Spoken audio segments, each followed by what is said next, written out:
o'er the land of the free and the home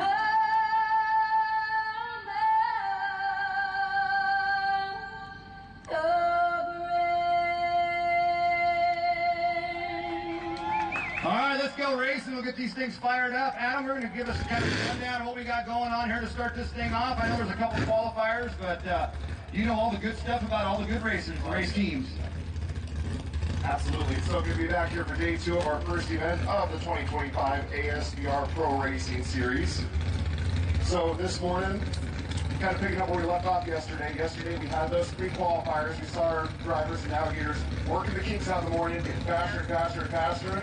Well, now they've had a night to kind of process, get things figured out. They're going to have 2 more chances to qualify for the finals this afternoon. So if you haven't had a qualifying run yet, even if there's less than 8 votes in your class, you still gotta have a qualifying run to make it to the 8 cut. So even if there's only 5 in this class, they Yep. still need to post a time.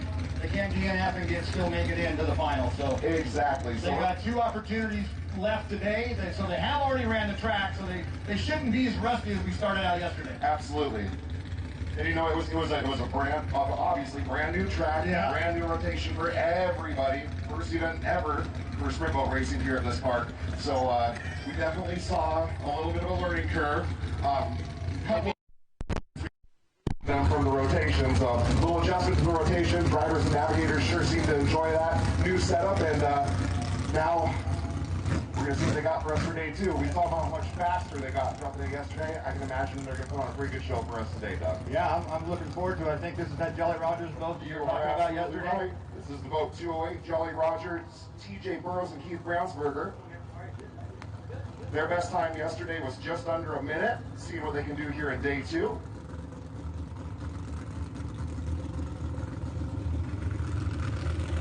Green flag is up. And we're going to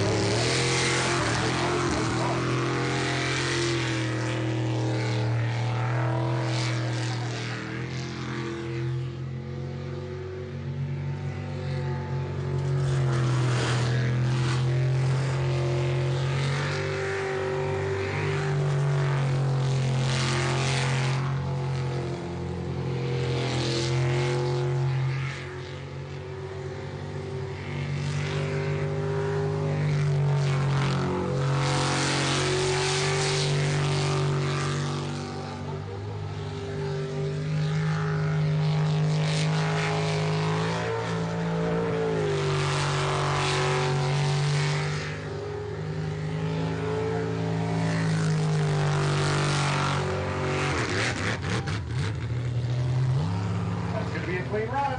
Yeah. 48.448 your official time there. 48.448 for Jolly Rogers out of Spirit Lake, Idaho. Their best run of the weekend, and like we just said, learned overnight, they shaved over 10 seconds off their best time from yesterday. Yeah, because he had a DNF, and then he had a 59.276, another DNF, and now he comes back out to start the day off with a 48.4. Yeah, getting fast. Oh yeah, oh yeah. If you weren't here with us yesterday, we were kind of explaining how this show works for those that are new to this sport. These guys do not know this rotation until usually the day before. We gave them a little bit of cheat sheet this time, gave them a couple of days to be in a brand new track, but still, they aren't allowed to practice, aren't allowed to do any runs until these qualifiers, so their first time in the water, when you see them, it is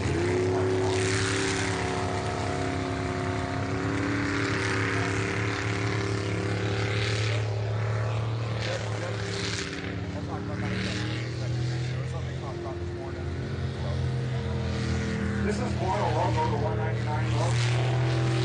STIHL. They're not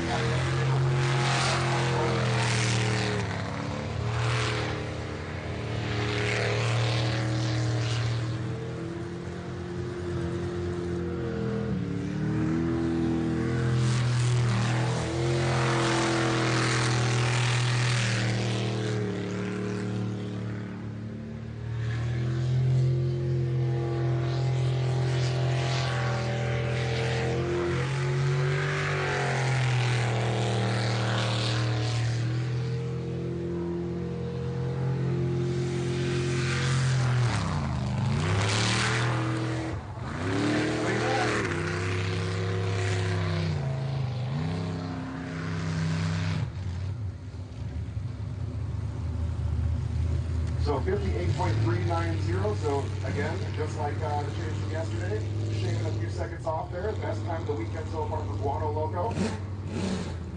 Oh yeah, quite a bit too. That's he really shaved some time off. So. Oh yeah, so that's just under 58.5 seconds on that one. And with this class, how we were saying, there are less than 8 boats, but still, when they're getting set up for the 8 cut here, this is going to matter where their standings are as they move into the final round. So it's going to go in order from, the fastest run time of the day is going to go last. When we break up some of these qualifications. So slowest to fastest. Yes, sir. Yep. Okay. And these guys were pretty good yesterday, if I remember right. Oh yeah, so checkmate, they're actually coming off of a championship from last year, so they're trying to hold that title.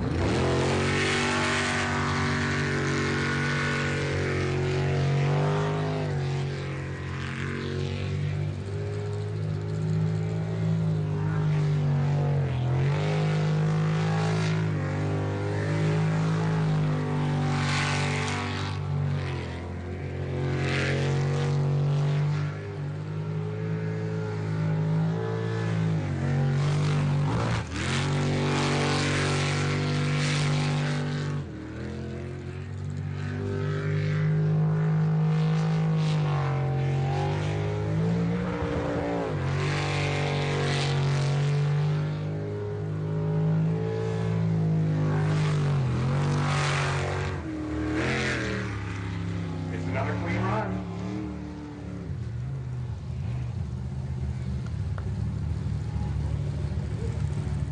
.327, best run of the weekend for Checkmate Racing. Goes to the top of the leaderboard here. So it looks like that study everybody on the track yesterday definitely working out. Each of these first 3 boats all have turned in their best time of the weekend.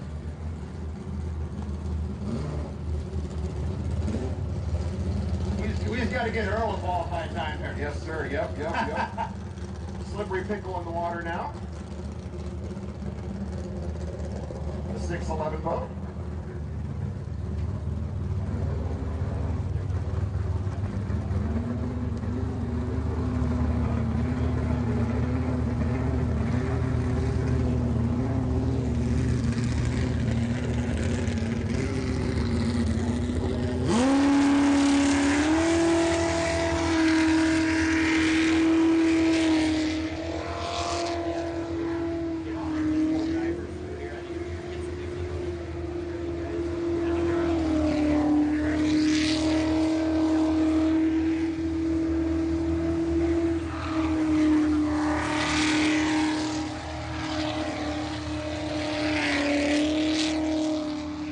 Pickle, another Idaho race team, Jesse Denton and JC Chris.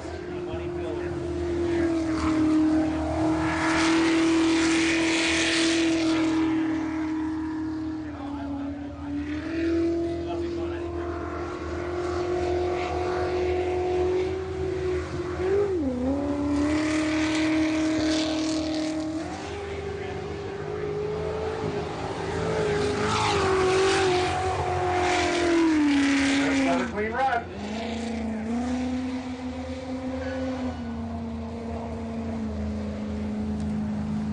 53.217, the official time there for Slippery Pickle.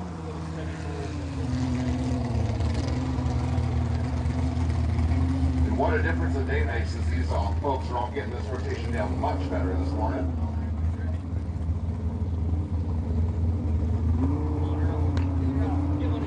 Here's your time, Earl. Here's your time to shine. Earl the squirrel.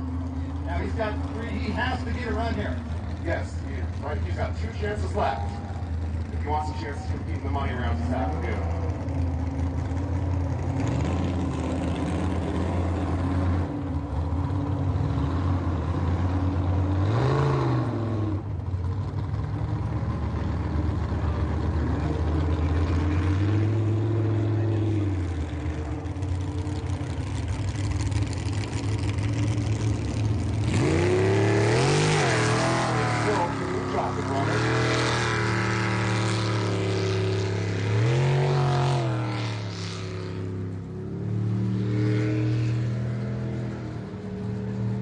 His navigator map from just across the bridge over in Clarkston.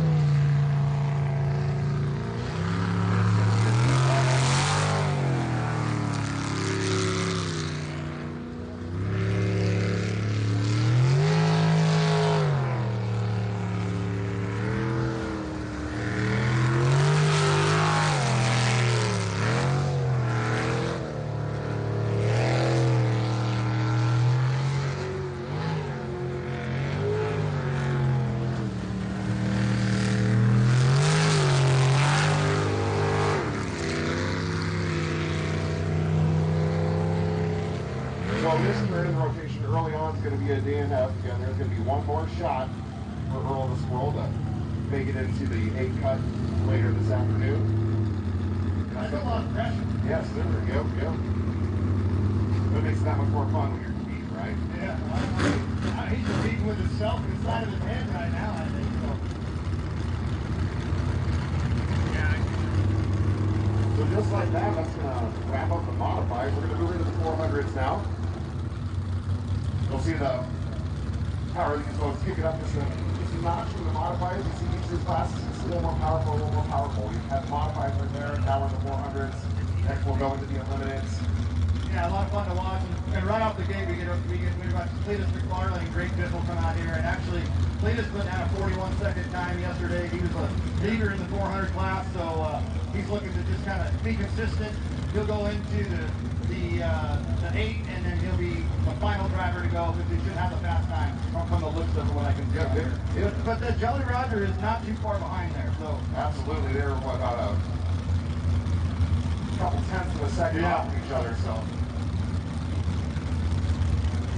Any sort of edge you can get in the sport can make a huge difference.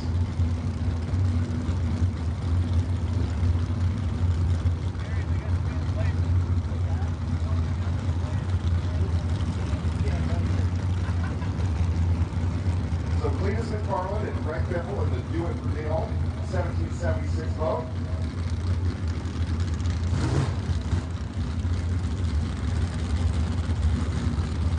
Making the trek here to Lewiston to compete in this weekend's event.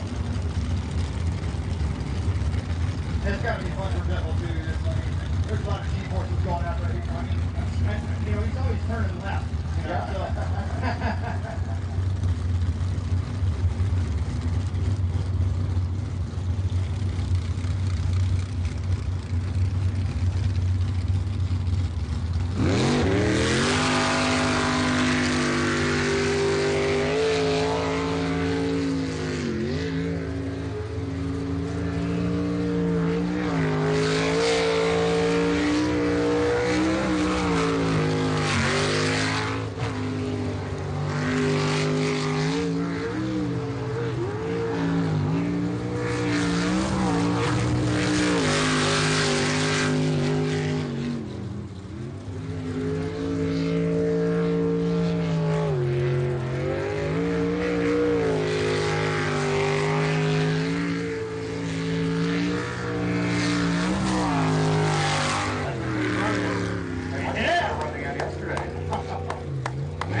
Picking it up today.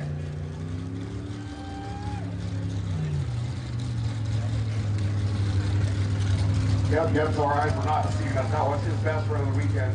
Under 41 seconds, 40.875 for Cletus McFarland and Greg Biffle.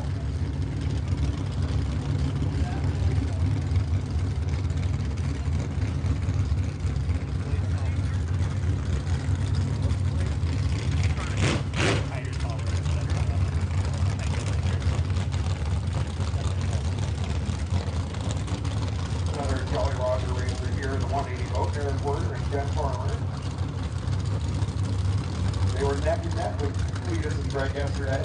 Yeah, they had a really good time, 41.312, and so Cletus goes down and looks like that 40.8.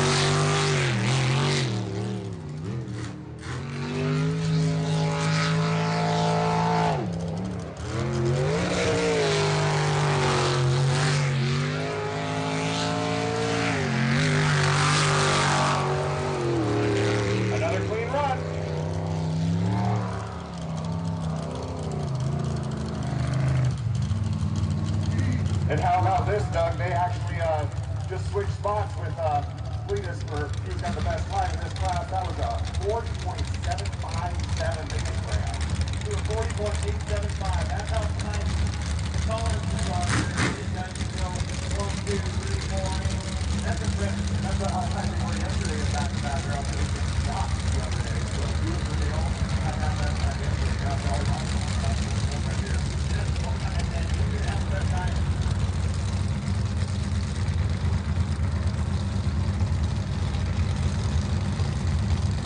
Live wire racing in the water now. The O2 boat, Matt Vincent on track. They put together a clean run in the third round of qualifiers yesterday afternoon. A little over 54.5 seconds.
They're not messing around today.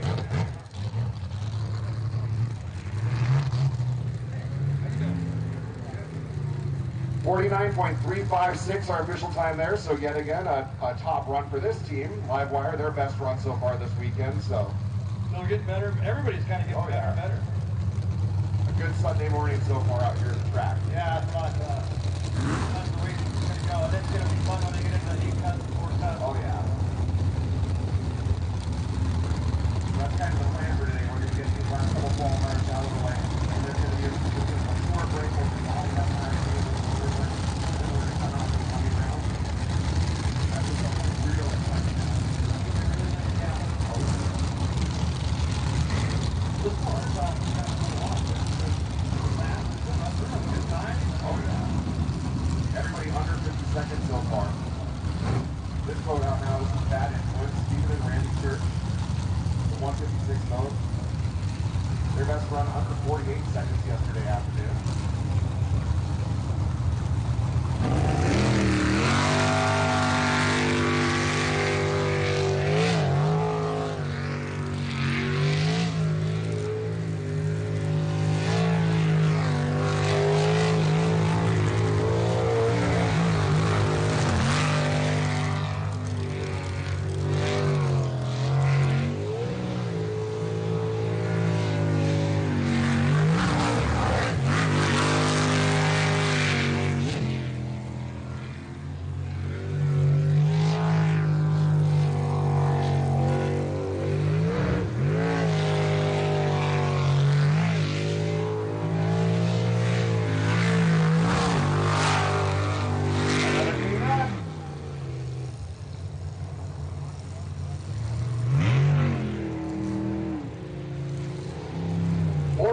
.612 there.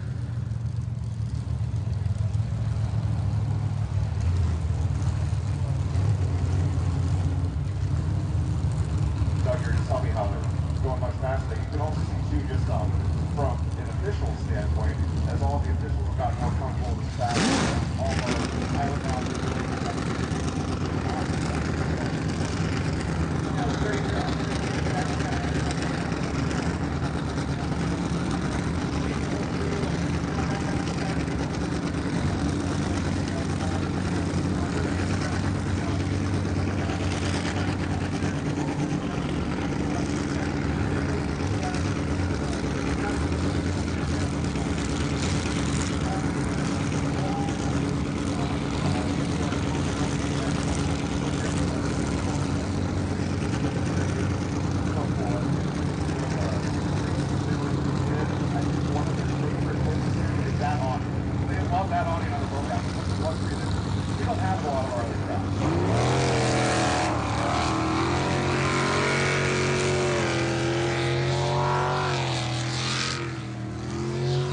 ducking butts in the water now. 85.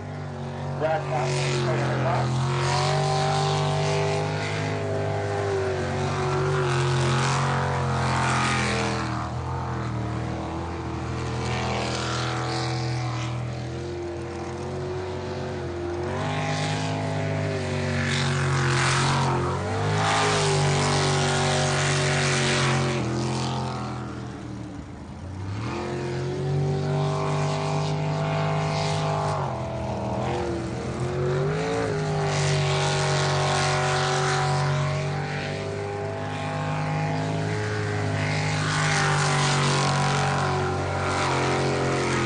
That's another clean run.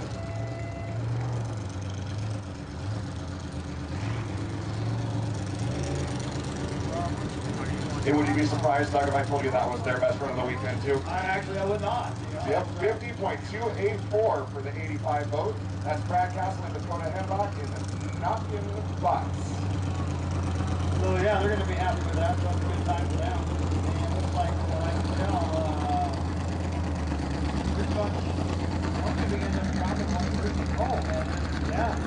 So right now, this is going out with Guano local here. We're going to do this one of the day. So again, that's starting out a little bit.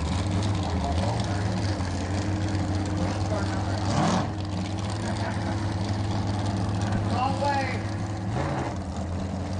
I didn't think we'd have to put up signs here on this entrance and exit. No parking here. With the island hoppers, head over and give them a hand. We talked about these guys yesterday, but anyone that wasn't here to join us today, the folks you see down there in the water are our island hoppers. These are trained personnel that are going to keep these boats safe, keep these drivers around here safe. There's procedures set up throughout the factory, always a 360 shot of what's going on with the boat. And with how fast these guys are going, the boat guys are going to need to be able to help them out with something to go awry. So these guys do a great job. Great job. We only got the best job in the house there, so we just jump the water and threw them down. Man, so thank you to the island hoppers. You guys do a great job. So Guadalupe have a little chill out of the gate there. They're going to go on to the 5-minute clock. Again, that was another 35 minutes. We have a little holding started. Still have some time, but it's a 5-minute timer. So if you're going to get those 5 minutes on that timer, you're going to have to forfeit that round of holding and have to get off the club. So I'm trying to get that figured out there.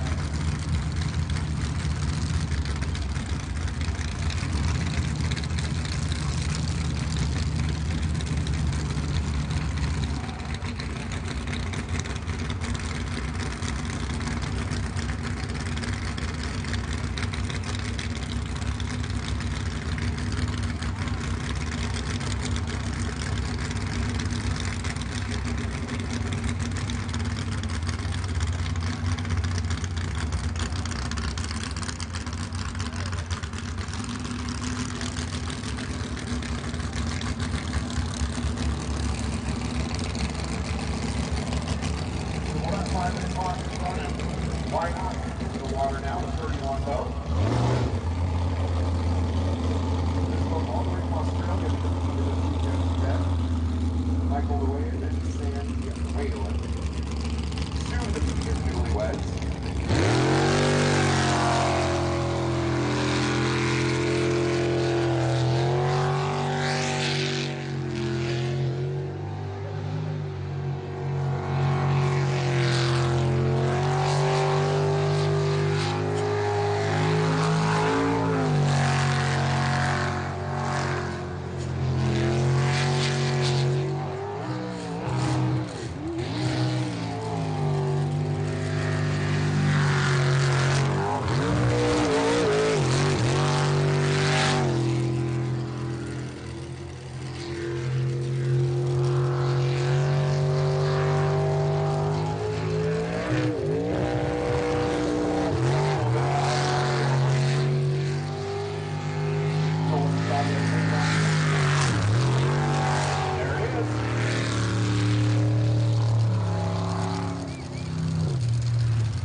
So 51.345 the official run time for Why Not.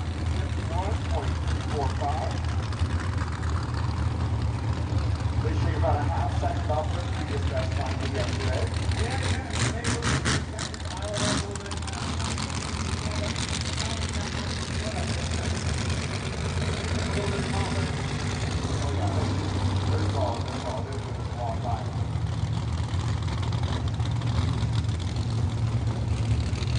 Now we've got the hooligans, the 7-1 boats, Jesse Hart and Michelle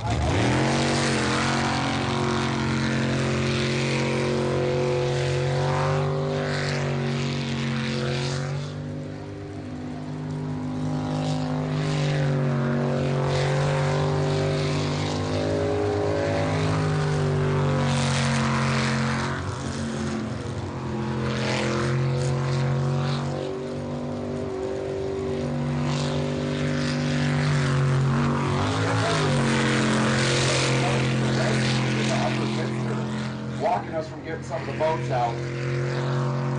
Red sheet and upper pits, you're the owner of the red sheet, to make sure that our boats can get in and out.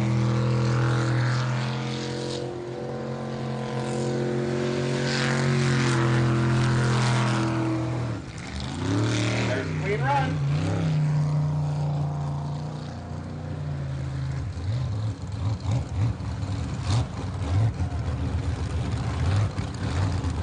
So 48.340 the official time there for the 711 boat. So looks like just about everybody's looking at that time of the year so far. Just putting them all in the ball.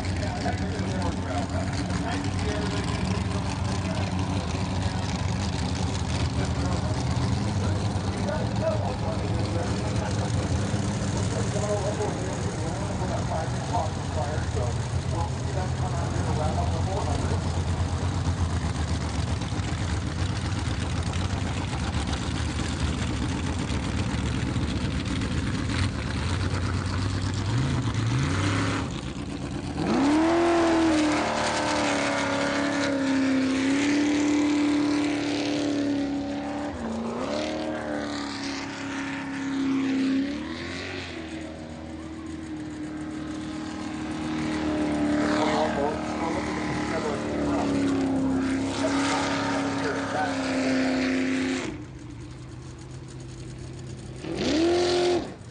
So DNF there is going to wrap up the 400s. Unfortunately, one of our 400 class from yesterday, the 22 boat that was really put together some good runs. One of the only boats that had a clean run on the original rotation Punisher, that's Phil Miller and Matt Lynch. They're not going to be able to compete today. Broken piston, we found out. Oh, that's too bad. Actually, he's a really good driver. Yeah, absolutely. But we should see them back out. We'll see them back out in the next race, I'm sure. So. Sean Riddle to the rescue, please. The Island Hoppers. Making the fans jealous as they step into the water and cool down a little bit. And fans, if you do want to cool down, be sure to check out our awesome vendors we've got right over there by you, and our merch areas by the VIP section. We want to thank all those merchants that are out here helping us out. Yeah, go support some of these racers and buy some of the merch. It's actually good stuff. I went and looked at it all, man. They got quality stuff. Good hats, good cool t-shirts. They really cool stuff, so. And they got everything. I mean, they got everything from hoodies, tank tops, koozies, calendars, all sorts of good stuff. Bumper stickers.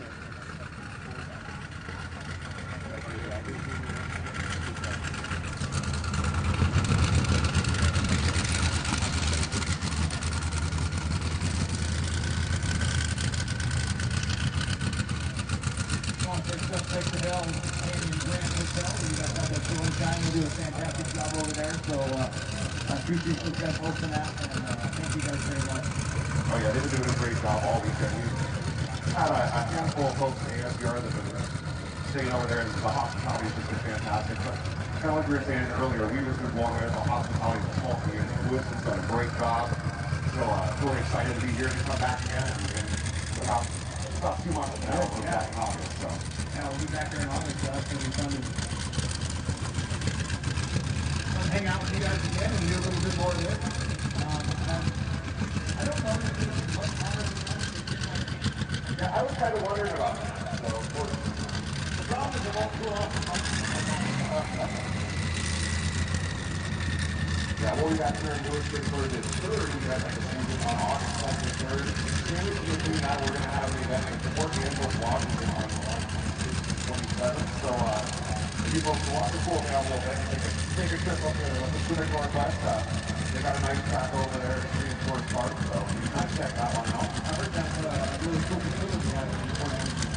Oh yeah, so kind of a similar setup to lots of events like out here. So, but I don't know, you guys have a whole lot of real estate out here, and it sounds like you got a packed calendar with everything going on all the time. Yeah, pretty busy. I mean, mostly I have to say, usually something every month. We got truck, and we got August we have a strip boat, and then we also have a demolition derby. In September we got Supercross, and then we have some GP races for off-road motorcycles and stuff. So Very nice. There's always something for people from all walks of life, right? yeah, absolutely. Everybody likes to come out and just see motors and horsepower, right? You Oh, know? absolutely. We got another new taxi that's opening up in just a little bit. There's no going to back along. So we're actually going out there right after we come back. We'll be on the 7th of August. 7th, we're going to have to ram over the back of that along over down to the fairgrounds over in Central Washington area. So lots of exciting things happening at the sport right now.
DNF. Some frustration there. You can see from up here, Scott kind of banging his hands down. But he's got one more shot.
That can be tough sometimes too, right? Yeah, honestly, going slower is sometimes harder because you get used to the track and you pick your lines based on, pushing it, and the boats actually fight harder the faster they go, and you get them sucked down to the water. So to try and go slow, it can be a detriment. So you're exactly right. Once they get in the groove and they start to push it, it's harder to go slower. So they'll keep pushing. And for those fans that weren't here yesterday, the easiest way to explain these three classes is they're basically a 500 horse class, a 750 horse class, and then a 1,000 and up class. That's real close. There's some dyno numbers that are you're going to have some anomalies, but that Group A class, most of those guys will be competitive, around 700 horsepower. To be competitive in the open class, you really need 1,000 horsepower or more. We have naturally aspirated boats in this class that are making that out of 440 to 600 cubic inch small blocks. We've got blown Ford big block 427s. We have several twin turbo.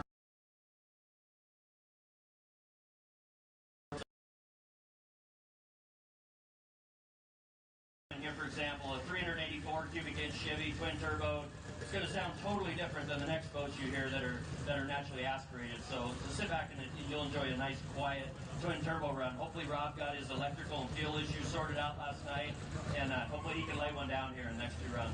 All right, let's see what he's got for us.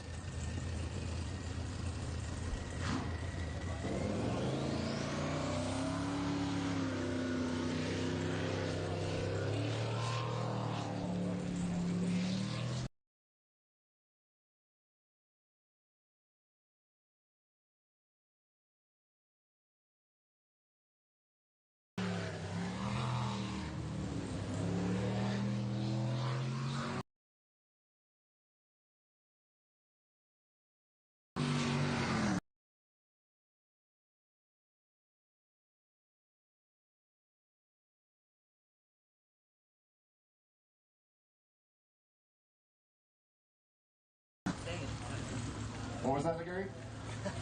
Dang it. Darn it.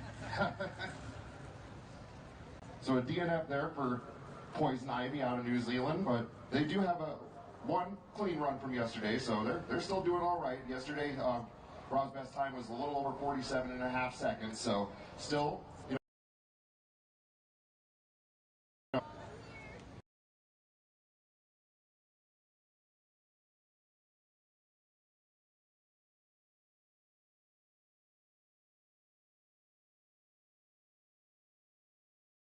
And hats off to them and all of Ryan Rogers' crew and the guys. I think they dove in and got a trouble shot, and they've been plugged into that boat.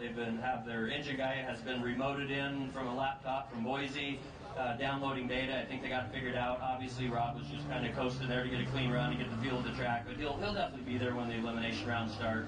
Rob's a real competitor, and that the boat has enough speed, so he'll get it sorted out. absolutely. Not a rookie to this world. Definitely not.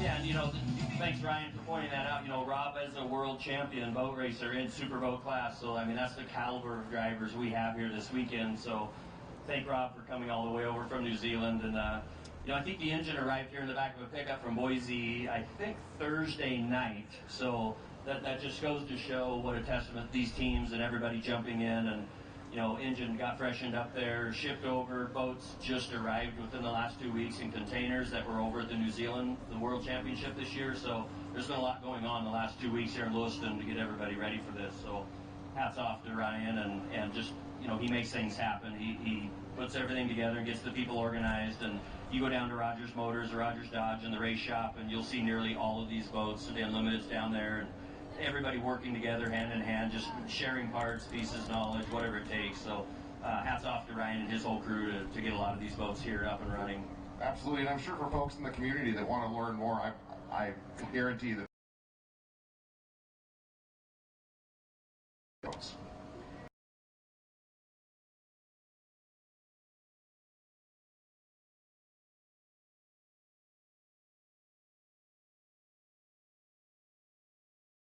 the kind of horsepower they're building now, and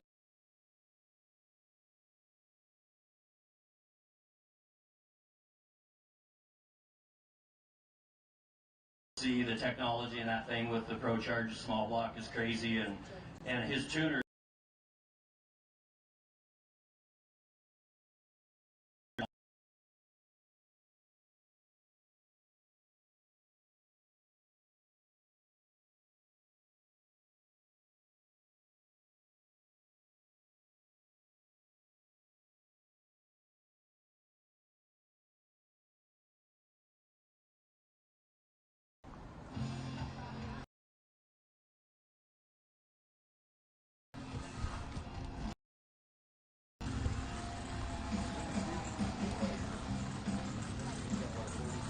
What a pain. Trying to fly a drone and do all this stuff. Was it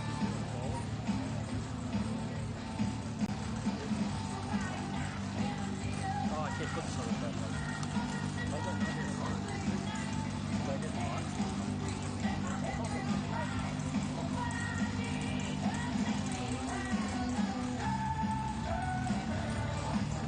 So bootlegger in the water now, boat 33. Ron Gallagher and Travis Callahan. And he got a clean run yesterday, so he's sitting okay right now to make it into the 8 cut. So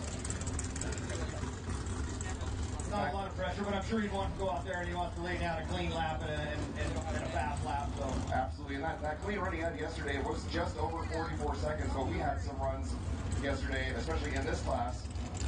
We had a couple of boats getting under 40 seconds, so. well,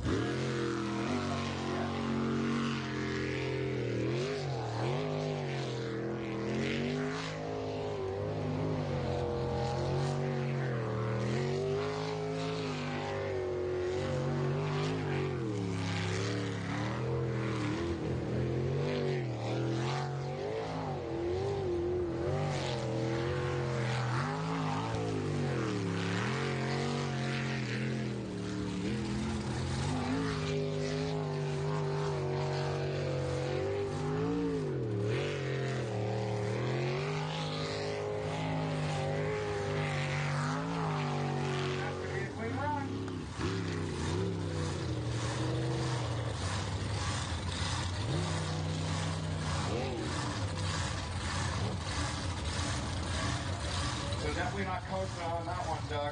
You said yesterday they were at just over 44 seconds for best time. Oh yeah. How about this? 40.545. So shaving a good nearly 4 seconds off that run. well now we got the leader. River Rogers coming up next, and is he going to lay one down here for us, Gary? Yeah, I don't think River's going to hang it all out, but he'll lay down a consistent run. I know they worked hard at looking at some points they could shave some time last night, studying GoPro footage and video, and I know he and Cole talked about it. They have a couple areas that they were going to work on, so I think you'll see him focus on just 2 or 3 areas in the turns where they can maybe shave a little off, so I'd love for him to have a clean run here. River Rogers.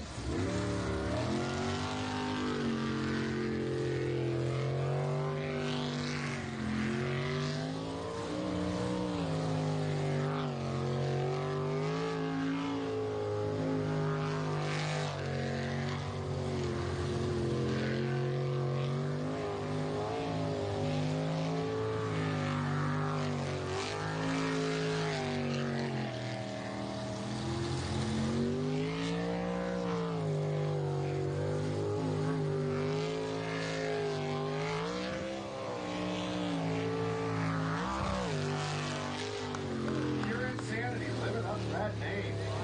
Clean run. So hard on that motor down there. My toe was shit. I tried the motor. My toe was grabbing.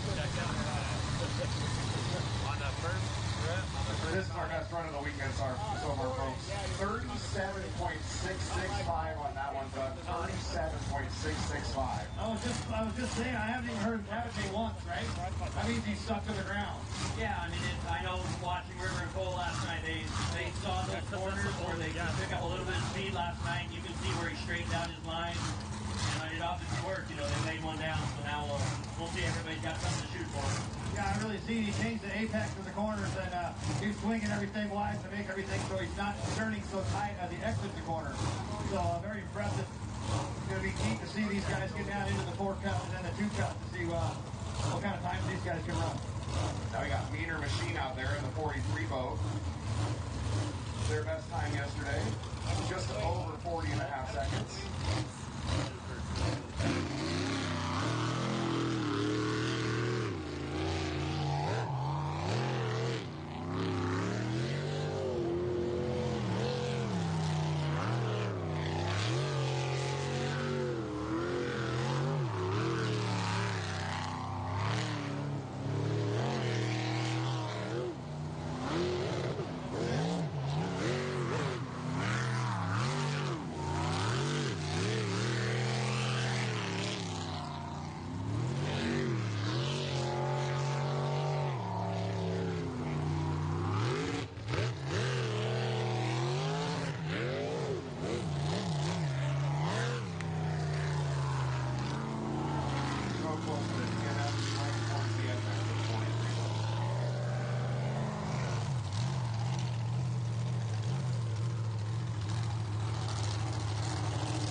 One more shot for the Meaner Machine to improve on their just about 40.6 they ran yesterday, 40.597. A lot of a shot there. Meaner Machine hailing from New Zealand, competing in this weekend's event.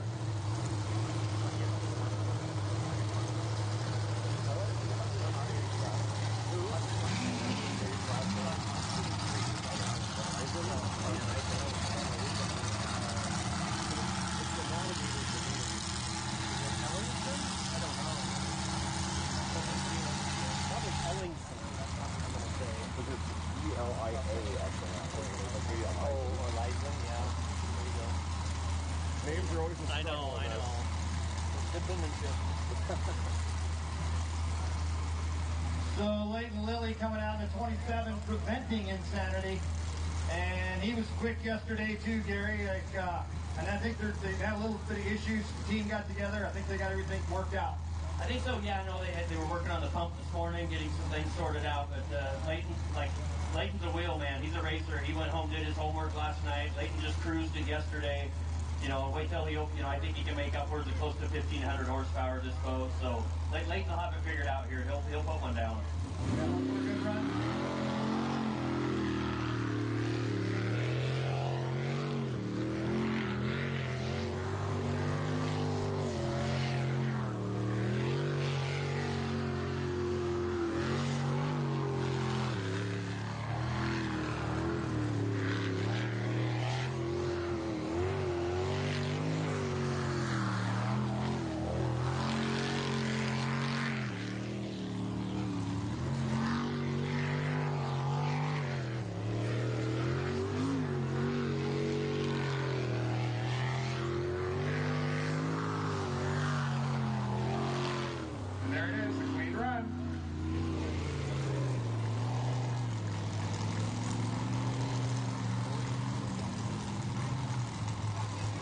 The official time on that one, 40.319, preventing insanity, just keeping the good vibes going. That's 4 consecutive clean runs for them, and kind of hitting the mean between his 2 other best times from yesterday with that 40.319. In good shape to make that 8 cut for sure, though. Yeah, this night, like Gary said, he just kind of wanted to get out there and get a good clean run, make sure everything's working okay, and get ready to get into that 8 cut and then start kind of shaving some time off. Yeah, you watch Leighton through his racing career. He's just smart. He knows when to lay it out and when not to. I wouldn't want to play poker against Leighton because I think he's probably pretty good because he knows when time. He knows when you can say take care of your equipment.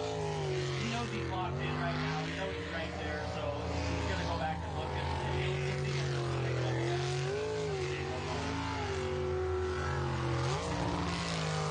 Now we're flying out there in 91 mode. Chase.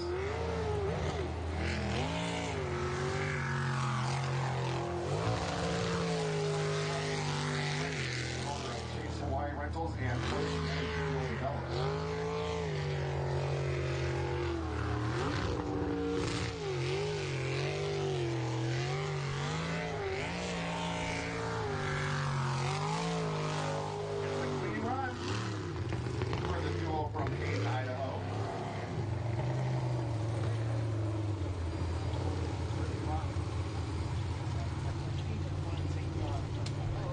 43.984 the official time there, so that's their best run of the weekend. Yesterday they had a clean run, but this one over 10 seconds faster, so going from about a 54.5 down to just under 44 seconds, so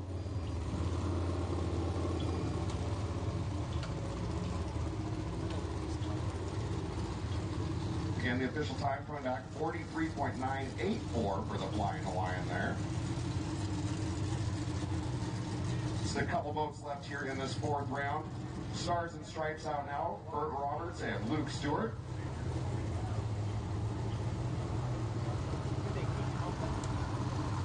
They were under 43 seconds at the end of the day yesterday.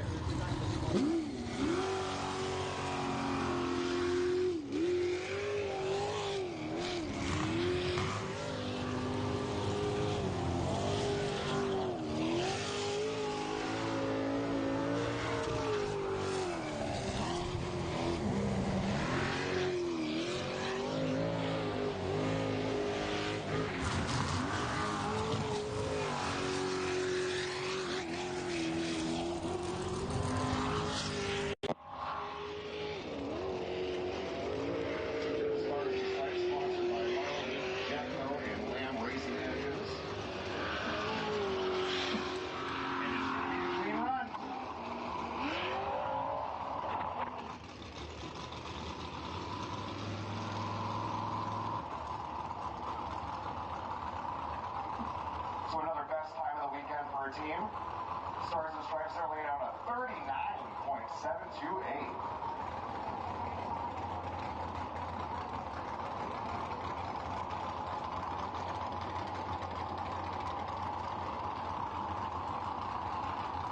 So the last boat in the Unlimited is coming out now. This is Wicked Racing, Dan Morrison and Sammy Gustafson. The number 10 boat from Port Angeles, Washington.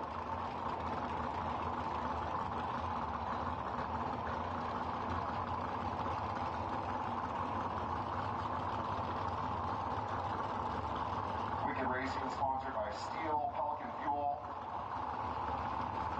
Alderson Auto Body, Doghouse Powder Coating, Ed's Automotive and Machine, and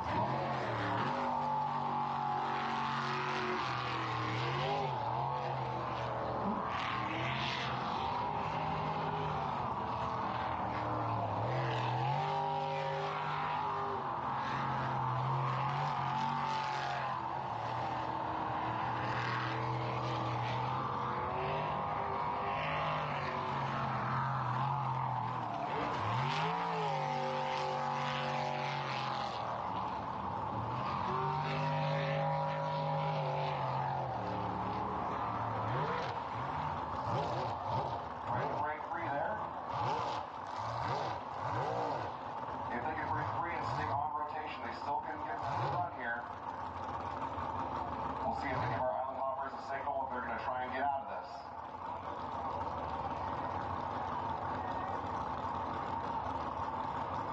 And they're going to take the DNF there. We saw the hand signal go up from the driver. You can see the island hoppers there, they backed away for a bit. They didn't come down yet because as long as the boat's still on rotation, they still have a chance to clean run. But once a finger touches that boat from one of our island hoppers, they're done. It's a DNF. So they'll let these guys try and figure it out until they say, you know what, I'm done, guys. Help me out.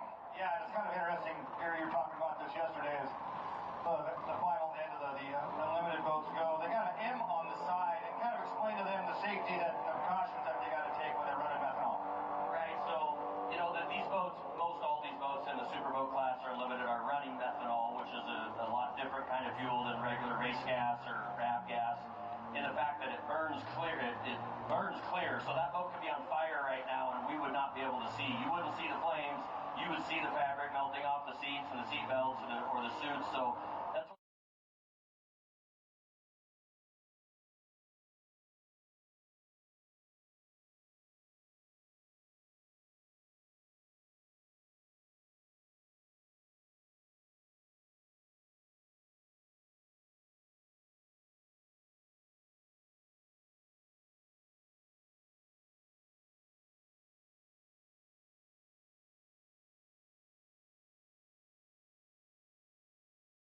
because the engines don't like to start on methanol with that gear-driven pump we talked about yesterday. So you're basically priming it get almost like starting it on starting fluid like an old tractor until it picks up and starts pulling methanol through that and pump. But see a lot of difference in these methanol injected boats for sure. Well, thanks, Gary, for the insight. So that's good. As the MotoJet Sean Riddle bringing it back.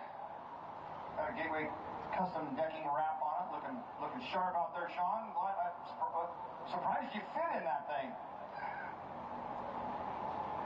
So Sean helping out the guys getting that wicked racing boat back in. That's going to put a cap on the 4th round of qualifiers. A DNF there, but outside of that, lots and lots of solid runs there. So a lot of these teams got to be feeling good going into that 5th round of qualifying. And how about you, Lewiston? Are you feeling good? Are you having a good time out there today? All right. Well, thank you again so much for joining us here at EC Enterprises Motorsports Park for race 1 of the 2025 ASBR Pro Racing Series powered by STIHL.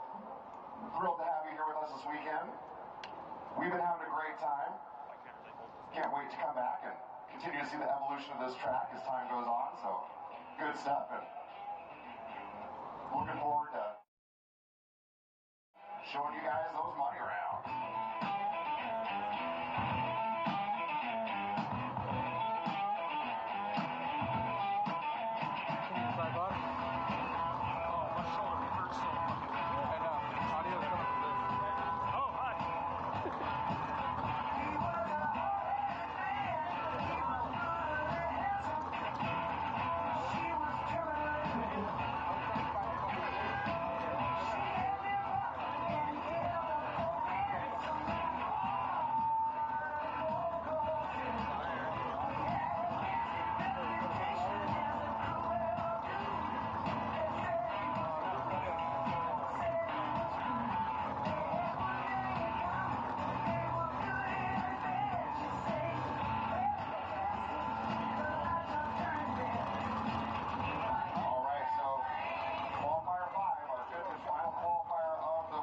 Starting up now in the modified class. Jolly Rogers Racing back out there.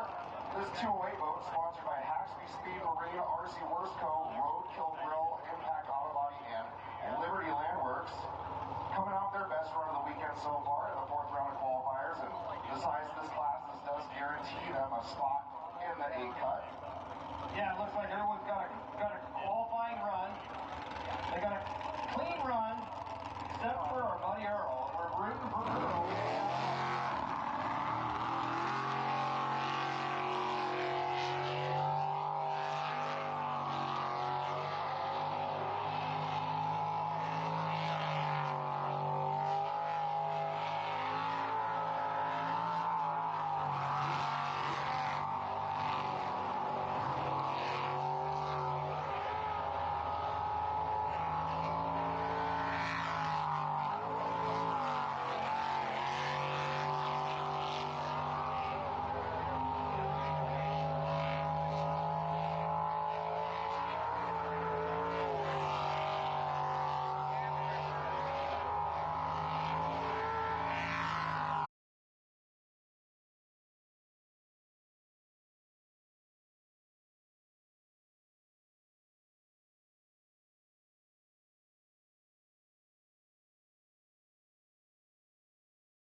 So Doug, 46.047, best run of the weekend for Slippery Pickle.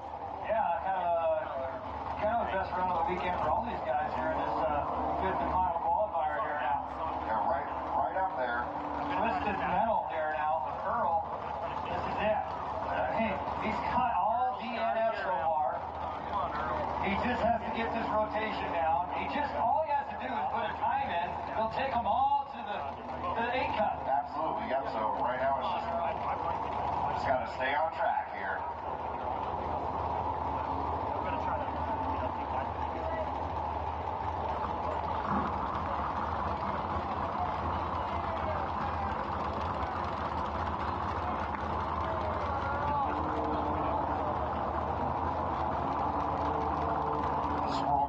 Sponsored by Lathrop Aviation, TPM Water.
Yeah, check out this GoPro footage, I guess, huh? Right? I don't even think Biffle moves. It's got to be fun, though. Got a chance to chat with him just a little bit yesterday. Hopefully, we'll get him back up here today with him and Cletus there, Gary. Yeah, these guys, I mean, what a treat to have these two here in Lewiston, and there's just so much more to what they do than this, and it'll be fun to visit with them. We'll get up here in the break and we can share some of their experiences with all of you. They're really great guys. It'll be fun to visit with them. God, enjoy that. We'll get you conducting up a little bit of that interview. Do a little inside the meeting.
impeller that feeds the water through what you call a stator, which basically is a series of vanes which straightens the water out, takes the cavitation out from the first impeller, and then feeds the water to the second impeller, which then propels you through another stator that straightens the water, eliminates the cavitation into your nozzle, and then of course the diameter of the nozzle has a lot to do with how that pump's preloaded or what kind of speed you're going to get. So they're playing with different nozzles right now. 1 millimeter makes all the difference in the world, whether it keeps the pump loaded up, but the bigger nozzle you can run and not cavitate, the faster you're going to be because the more water you're moving.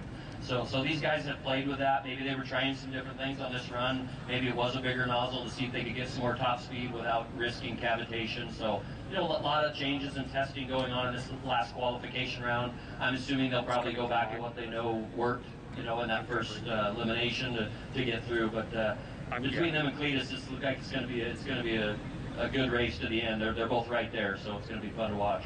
Yeah, they're definitely a fast boat. They'll get that thing back up and running, and it'll be fun to watch them and Cletus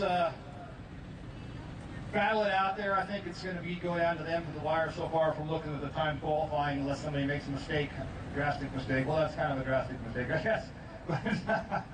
So you can't do that in the 8 cut, and you can't do that in the 4 cut. If anything at all, you're done, right? So you can't make any more mistakes. Every run's got to be clean from here on out. So it's going to be extremely important that they make clean runs and be very, very efficient with their driving.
Underway here.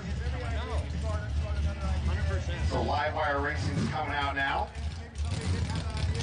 The 400 class version of live wire.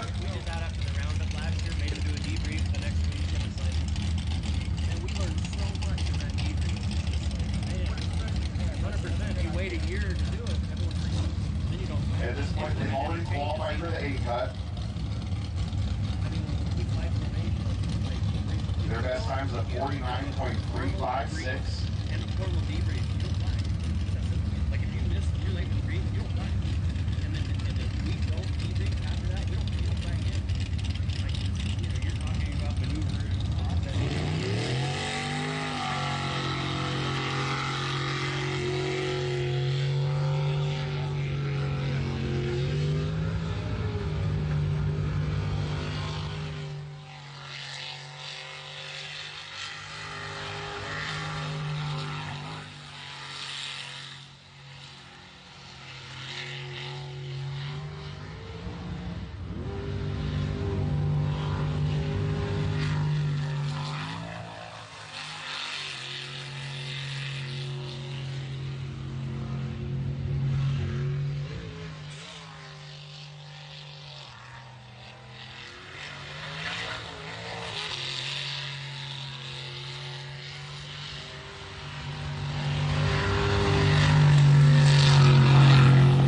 Another clean run.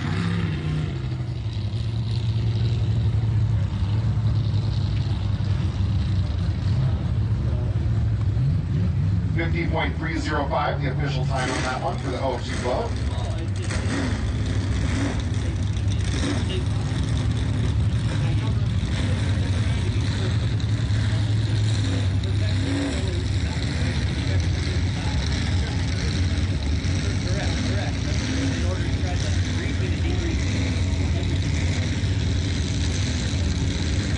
As for times, live wire finds themselves in the middle of the pack for the 400 class. Not a bad spot to be as we head into the 8 cut following the conclusion of this round.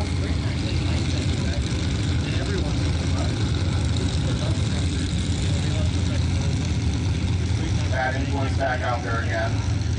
Coming off a stellar run in the 4th round where they ran a 42.612.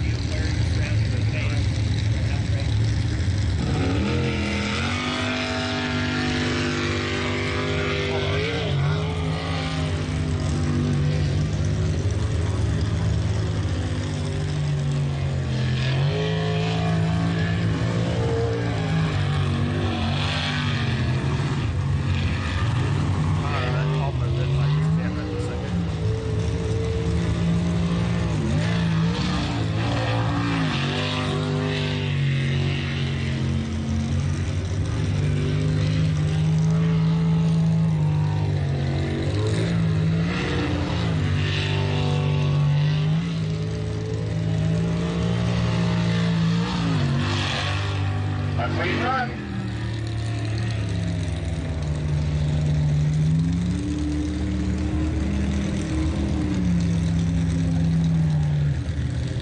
.367, the official time on that run there. One of the best of this weekend in the 400 class for Bad Influence.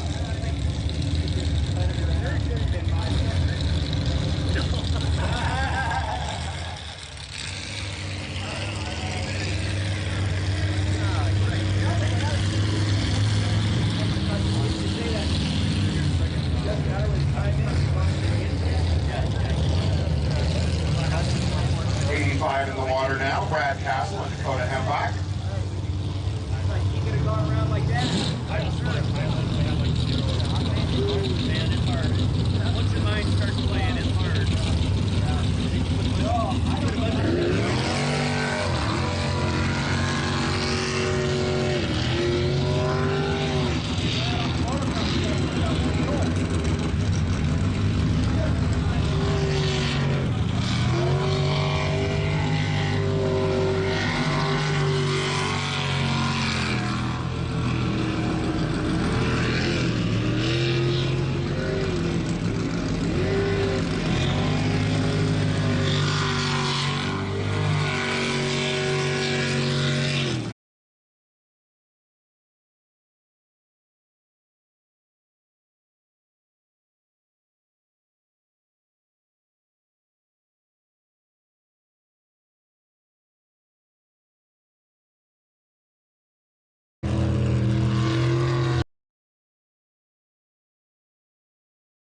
was a clean run there. It looked like Hooligan may have been having some issues on that rotation, but they still held it together.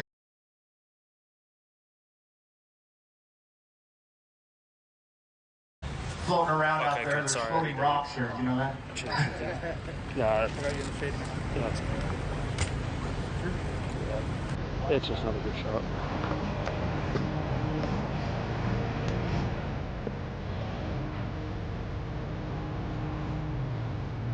Alright, yeah, just stay on the right. Remember, I'm gonna get this camera set up real quick.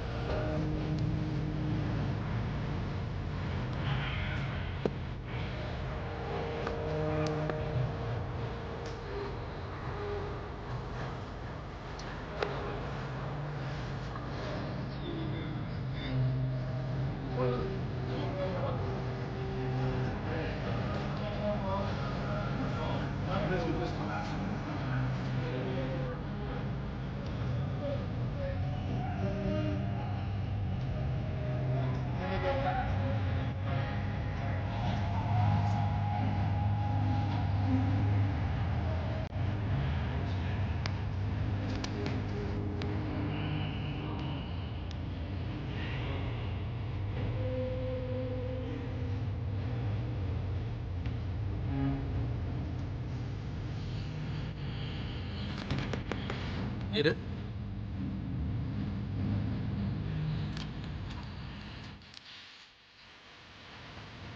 It's hard to see. It's the sun. Do we have a monitor or something? Yeah, we could plug in somehow. This thing's unplugged. It's cut out. Oh, okay.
So after that DNF to end the 400s, we're going to resume now with the unlimited class in the 5th round of qualifiers. And this is Bad Habits' last crack at trying to make that A cut. All DNFs so far to this point, but a clean run here. They still have a chance.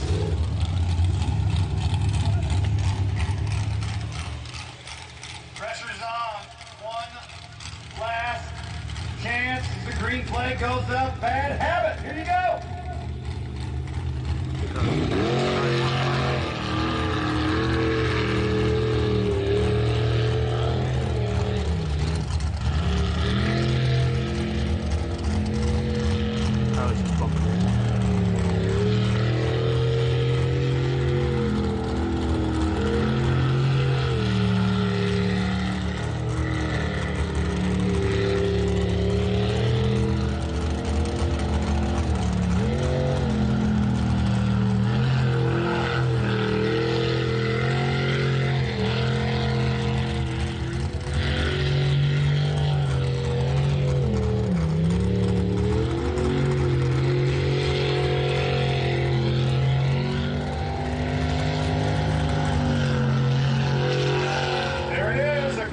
For Bad Habit.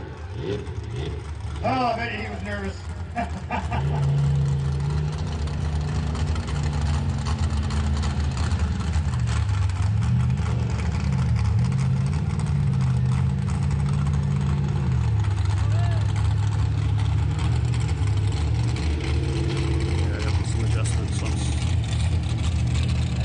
So after a rough start to the weekend, Scott and Jalen do come in with a clean run there in the 5th and final qualifier. It's a 46.367, so a solid run, but Will it be enough to crack the 8 cut? Oh shit.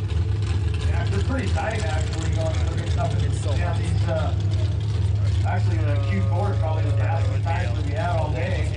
There is a way, but the Q3 there that see we an have. H2 by H man, this goes Yeah, in it's here. kind of interesting. We just don't have time real quick. Low. I have one. It's going to be competitive. Very competitive class. Speaking of those low 40s, one of those teams was STIHL Racing 151M. They were scheduled out next. Unfortunately, word we're getting from downstairs is they are done for the day. So something may have happened with that boat, or they are not able to compete the rest of the weekend. But it was a good showing that Kyle Patrick and Amanda Thompson put on for sure. Actually,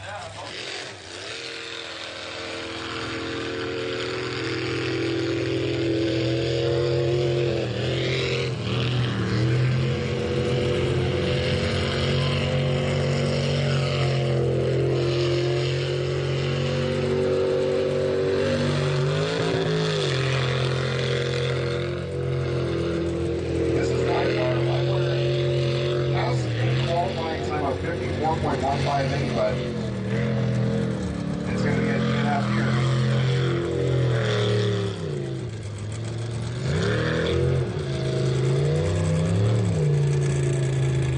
And looking at the numbers, that looks like that may be the end of the line for LiveWire as well in the limited class.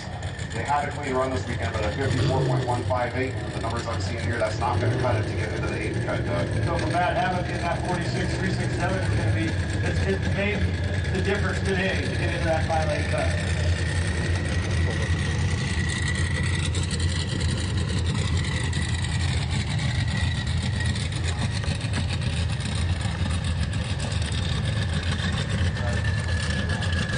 Yeah, I mean,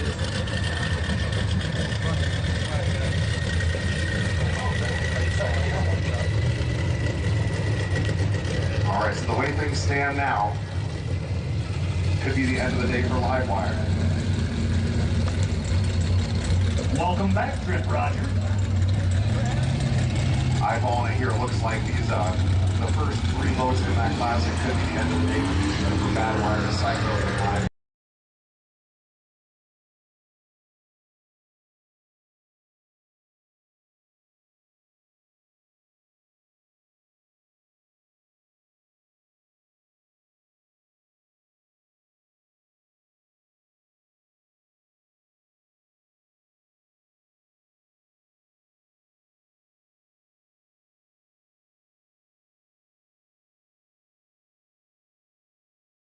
That habit run time of 46.367.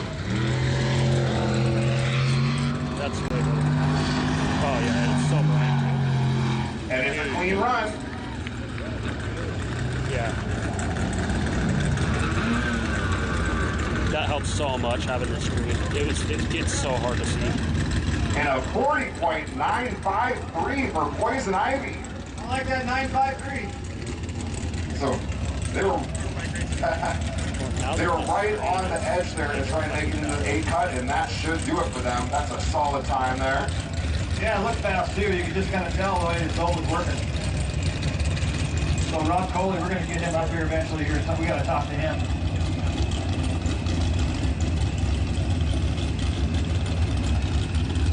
So Bootlegger's last qualifier now.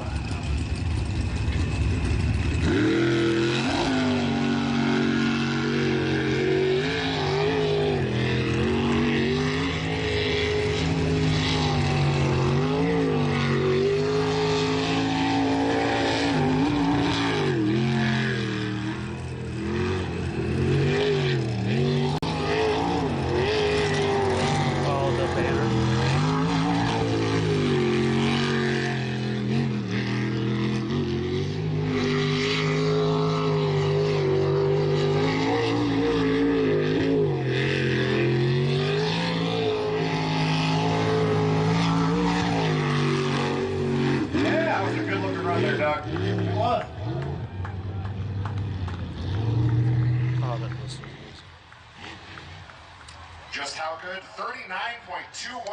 What a run there for Bootlegger. Number 33, Ron Gallagher and Travis Callahan. Yeah, they're going to be happy with that. Then that's going to lock them into the 8 cut and They're going to feel good going into that thing with the 39.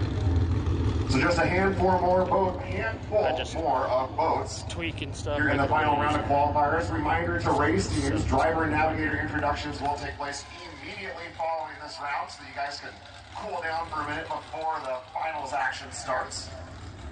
So be ready for introductions at the conclusion of this round.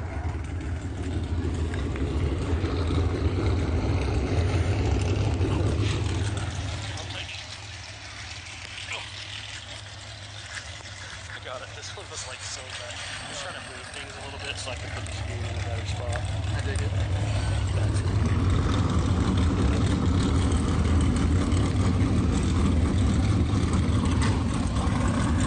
Just get it curved out. Looks like they're getting Pure Insanity unloaded into the water right now. Turn the coloring things on. There you go. That's it. Pure Insanity, best run time of the weekend so far. That we just saw back in the fourth qualifier. We're getting it. In the freedom.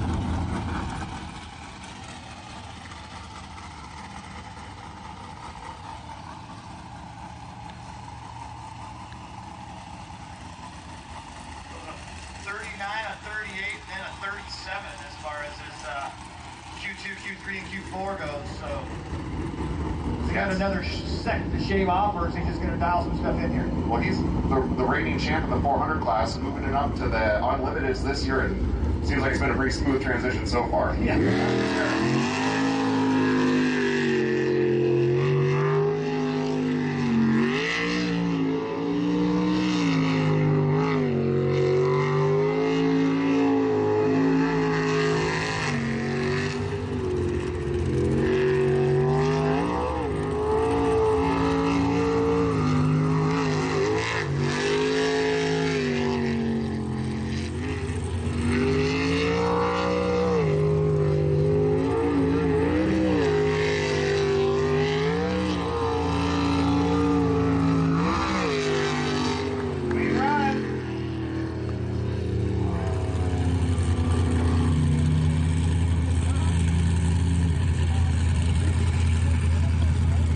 So, Doug, you were just saying that 39, 38, 37, well, 36.633, 36.633, Pure Insanity, living up to their name.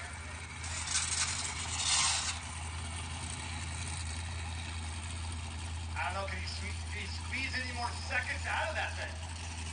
If anybody can, it's River and Cole. You know, they're racers. They're serious. They'll go back. They'll study the film, and they'll be reaching for more. They're not going to settle with that. They know it may take more, so I'm sure they'll get back in. They'll check the boat over. They'll be up watching video and tape, and they'll be looking at every turn for the finals. So it'll be interesting to see. Thanks, Gary Peters, and we appreciate all those insights. It's just cool to watch these guys as they just learn to study this thing and get this sport to the next level. And Gary was saying earlier, these boats are unbelievable now. And Clayton Lilly's coming out here to come out here for his final qualifying run, and defending Insanity in the number 27. And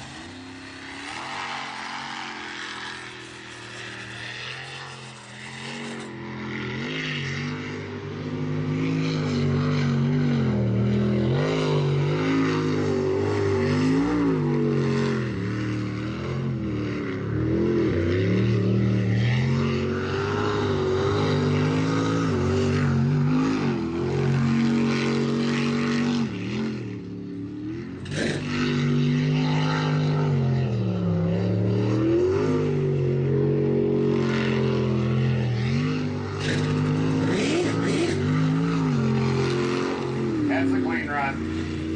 look good.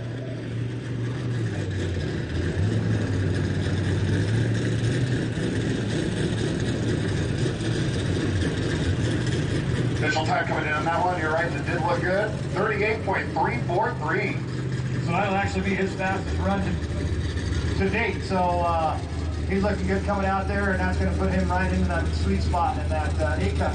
Yeah, so kind of remember what we talked about earlier, playing poker with Clayton. You just see why. I mean, he waits, he's methodical. He's a very, very smart racer. He's not going to hang it out until he needs to, but he hung it out just enough there. You could can tell they probably dialed some more boost to the boat. The boat had a little more track to it that time.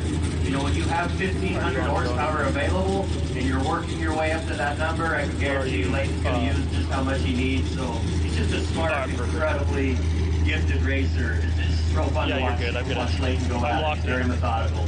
Well, it's funny because he told me this morning, he's like, yeah, we're going to dial it up just a little bit more today.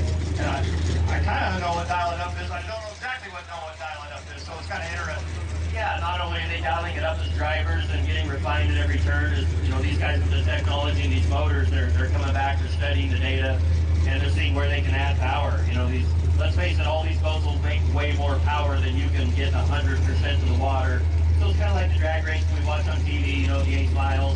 You know, they have 3,000 to 5,000 horsepower, but they can only put down what the track will take. It's kind of the same thing here. It's like, what will the track take and what will the corners handle, for, you know, depending on the rotation. So you can see Layton obviously dialed some power up with the boat that run. And, you know, looking at River's data yesterday, like, you know, they're averaging less than 50% throttle, you know, to get to this point. So you can bet that number's going to climb in this last few rotations. It's going to be interesting. Whoever does their homework and just, you know, nails every turn and has the power right, it's going to be fun to watch. Yeah, they're definitely going to be fun to watch. It's just neat to know all the technology that goes into making these things go as these guys get back and get ready to go for this deep cut now. So stage is kind of getting set as we're coming down to the finals in our unlimited class now. Absolutely, and you know what? Meter Machine has just made it time to race here. They were on the 5-minute clock, but they're able to get going. So let's see what they can put together for their final qualifier. They've got one qualifying run so far this weekend. It was a good one. It was solid, just over 40.5 seconds. We'll see what they can do here. This is the monster truck engine. Ford fans, F-O-R-D-O!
Time on that one, best time of the weekend for Meter Machine. They ran a 39.871, so a great run there by the 43 boat.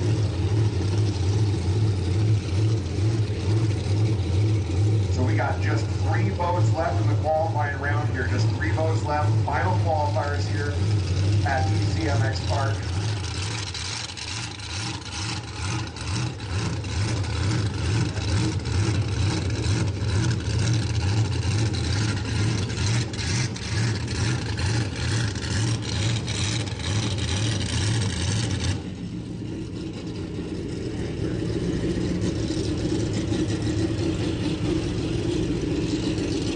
The 96 boat in the water for the final time now, Stars and Stripes. In the background, the 91 boat is on the clock.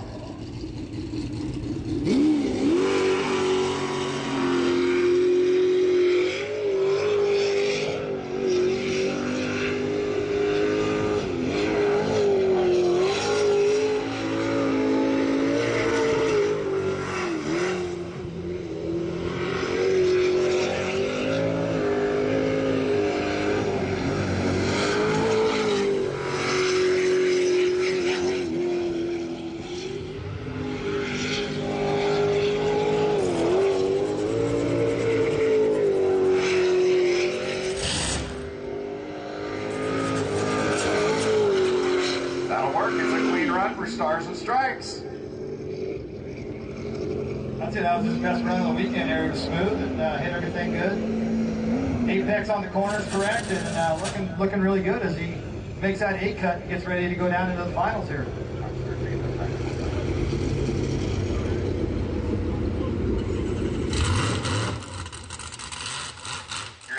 right, Doug, that was their best time of the weekend. 38.812. So what a run there by 96. They got to be feeling good.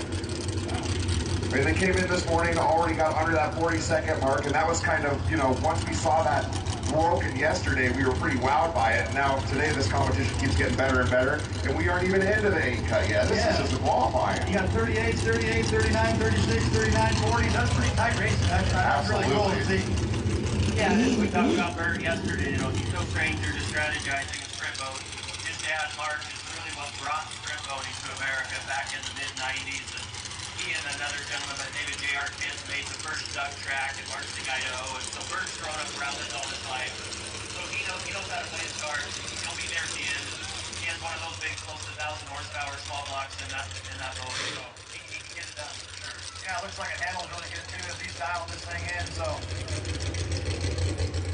we got here coming up. All right, so word coming just down now that the 91 boat flying Hawaii, they're taking a DNS for this round. It did not start, so it looks like they're going to try and get some kinks ironed out if they make it to the 8 cut, see what's going on there. So now it's actually going to be our final boat. So the final boat of the qualifiers here, Wicked Racing, Dan Morrison and Sandy Gustafson.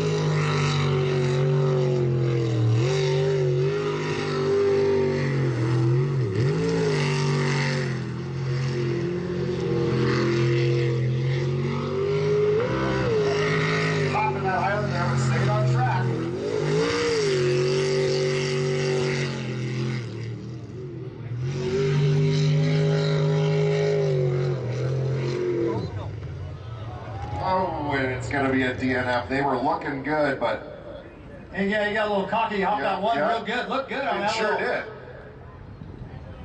Hold on, the camera's like drifting. I gotta.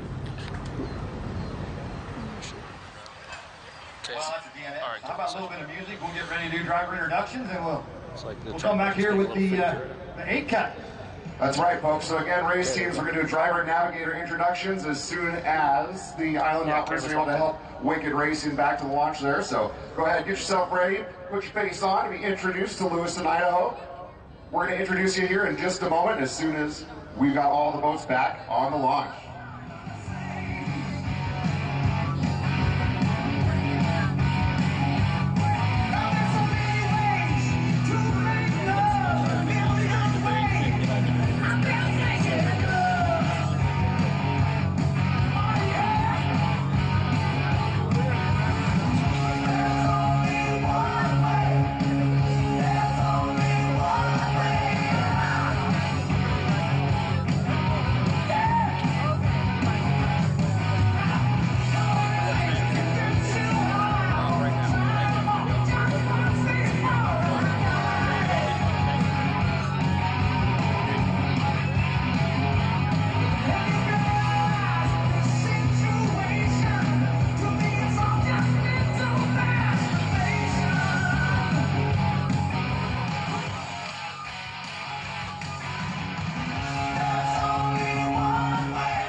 So I can walk with it to go to the interview. I got 44% battery, so it should be okay for that long. Yeah, I thought you said, what the fuck is happening? No, I don't want to carry the pack around, but I want to go to the interview with this. Yeah. Wait, what's that? I'm gonna sail. Okay. I'm gonna call it spin for me, but the only way I can stay is I need to, like, look at I was never gonna. I was gonna make sure you guys didn't get a cost you guys anything. I was gonna make sure all you guys. All right, racers and navigators. As soon as we got that boat up, we're doing these intros. So be ready to go. but priority is the stream. That's Yeah, all I I'm know. getting Yeah, at. so I try to balance it. But the only thing that I have to figure out is like the swing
Our Pro Racing Series powered by STIHL. We want to introduce you to the awesome men and women that are putting this show on for you today.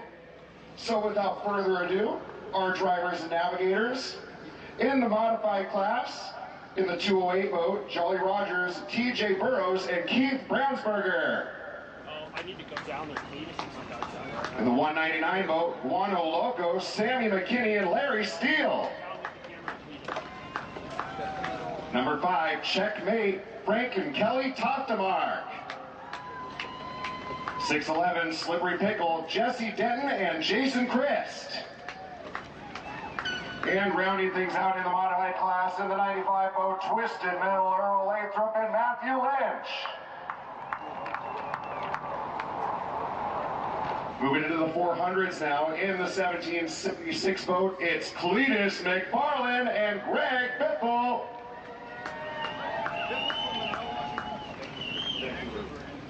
In the 180 boat, Jolly Roger, Eric Werner, and Jen Farmer. 02 Livewire, Matt Denson, and Bon Trapp. Bad Influence, number 156, Stephen Church and Randy Church. 85, Nuck and Futz, Brad Castle, and Dakota Hembach. 21, Guano Loco, Larry Steele, and Sammy McKinney. The 31 boat, Why Not, Michael Whalen and Sandy Whalen. Boat 711, Hooligans, Jesse Hart and Michelle Heidel. 22, Punisher, Phil Miller and Matt Lynch. Ladies and gentlemen, your 400 class. Now for our Unlimiteds, then the 36 boat, Bad Habits, Scott Rapp and Jalen Rapp. The 151M, Psycho Racing's Kyle Patrick and Amanda Thompson. Also in the Unlimited class from the 400s, Von Trapp and Matt Denson. Poison Ivy, 111, Rob Cooley and Tanner Ward. 33, Bootlegger, Ron Gallagher and Travis Callahan. 285, Pure Insanity, River Rogers and Cole Keats. 43, The Meaner Machine, Richard Murray and Dave Elyson. Number 27, Preventing Insanity, Leighton Lilly and Cody Holzer. The Flying Hawaiian, number 91, Dustin Chase and Jamie Chase. 96, Stars and Stripes, Burt Roberts and Luke Stewart. Wrapping up in the Unlimited class, number 10, Wicked, Dan Morrison and Sammy Gustafson. Ladies and gentlemen, your 2025 ASBR Pro Racing Series drivers and navigators.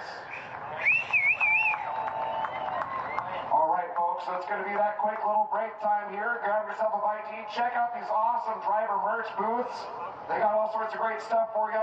We're going to tally up some numbers, figure out this A-cut. We're going to be back here just after a short break to put together some finals action right here at ECMX Park in Lewiston, Idaho. We'll talk to you in just a minute, folks.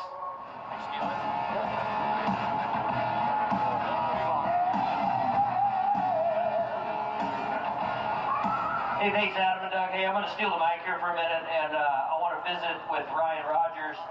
So, you know, without Ryan and Eric and this team, none of this happens. So everywhere you look in town, every event you see a Rogers Motors, and it's because of this guy right here. So I just want to ask Ryan, like, what's it like to finally see a Doug track in our hometown after 30 years? It's amazing. You know, it's always something we talk about and dreamed of.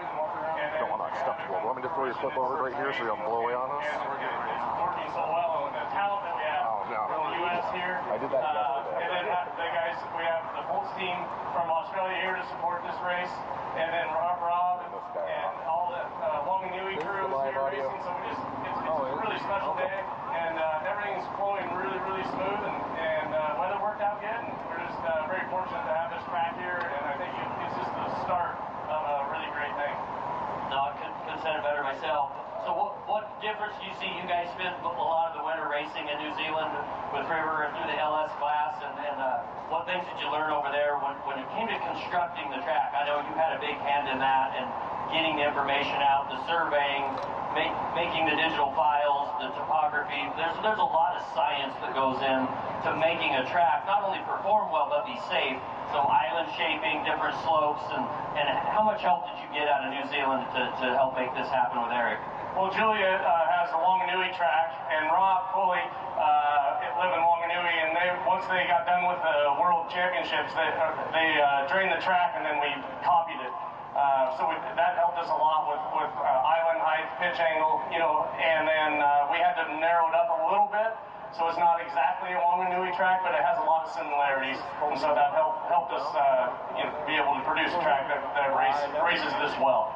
Yeah, and you know, we really haven't covered it throughout, but you know, back when Ryan and I were racing together, of course, we talked yesterday, we'd find a spot in the river and throw out buoys, and it was hard because you're always fighting your wake, and of course, these boats do not like that, and you'll notice a lot of the areas the drivers make up time is in a couple of the chicanes. They actually are pitching the boat to get 90 degrees with that wake to cut through it with the keel. You don't want to take on wake sideways in these boats, so that's a lot of the reason these Doug tracks work so well is the islands basically absorb the wake, and that way when you come around for the next rotation you have a clean island or channel to go through. And so I just want to get Ryan up here. Without him, none of this happens.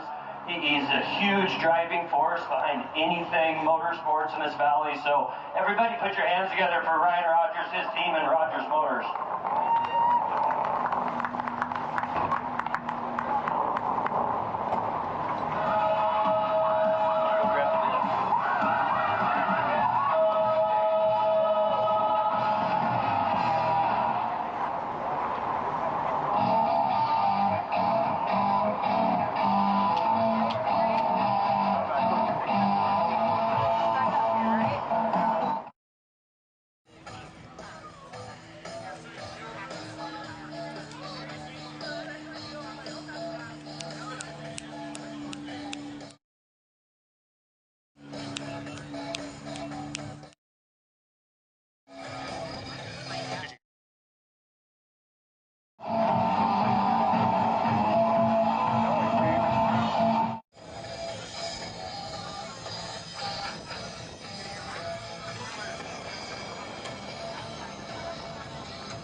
You ready for check? Check. Here, hold on. I'm going to turn off my earpiece. Check.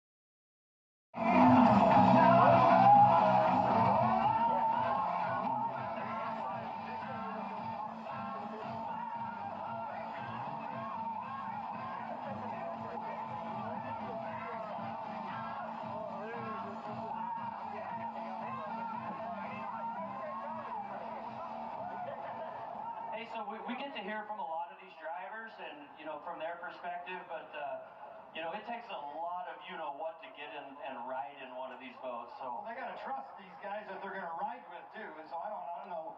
I'm not sure you guys either have your head screwed on right or not, but so far so good. Okay, we'll see how this goes. Yeah, so we've got Cole Cates and Cody Holzer up here, who happen to be at the minute, the two fastest navigators on the track as well. So let's tell everybody else who's not familiar with spinboat racing, what's it like to crawl in a boat like that? That's honestly, we talked about it yesterday. I think other than a top fuel dragster in a straight line, I think this is probably the most violent form of motorsports on a human body that you can take. I don't know what the G's are, but it's a lot in these new boats. And so what's it like to crawl in a boat and basically put your life in another driver's hands at times? Yeah, I'm going to say our whole family always grew up with the Rogers, and they all rode with each other and raced against each other. So it was kind of a no-brainer for me jumping into the river and let's learn together. But it's insane. These super boats go so fast in a straight line and pull. We're pulling 4 Gs right now, and we're only averaging 30%. We're only averaging 30% throttle. So when we come to eliminations, it's going to be pretty quick, and we're going to definitely be feeling it. But yeah, we just learned a rotation a couple nights beforehand and work over with River and Leighton with Cody, and we just kind of get a good plan. At least have some code words to understand where we're going for quick memory adjustment, and then just modify it from there. Cool. Cody, I got to ask you, one of the best navigators back in the day was your mom. So how much advice did she give you? One of the best drivers back in the day was your dad. So you've got some lineage to this. So what's it like carrying on the tradition from your mom and dad? Well, I would say I probably don't listen to my mom nearly as much as I probably should. So, I mean, as far as like jumping in with the driver, I think a lot of it is just trusting your driver, and depending on how you're set up, like each driver has their own technique or what they want from a navigator. So just listening to what they have to say and trying to follow along with what they need throughout the day. Obviously, at the beginning of the weekend, it's a lot of just trying to do reminders, and then near the cut runs, just trying to cut down and have 2 sets of eyes on your lines and trying to find where you can pick up some speed or what we can do with the boat. Work together. Having 2 people on the boat just gives you that much more knowledge to add to it for the weekend. So. Well, very well said, you two. You're very impressive. Everybody here is very impressed with our hometown teams. You're representing well, and we wish you guys all the luck in the world this afternoon. Be safe and go get it.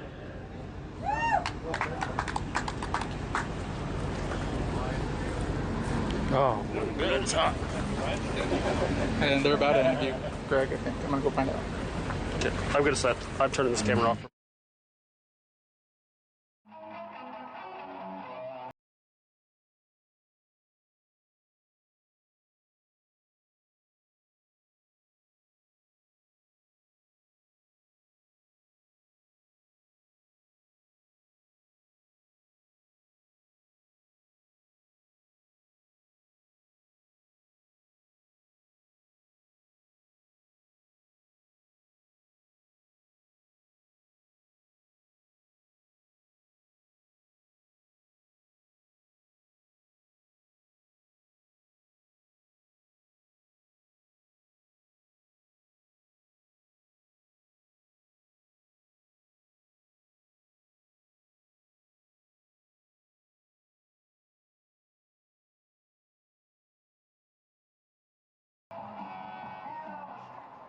Hey, want to take one more chance during this break.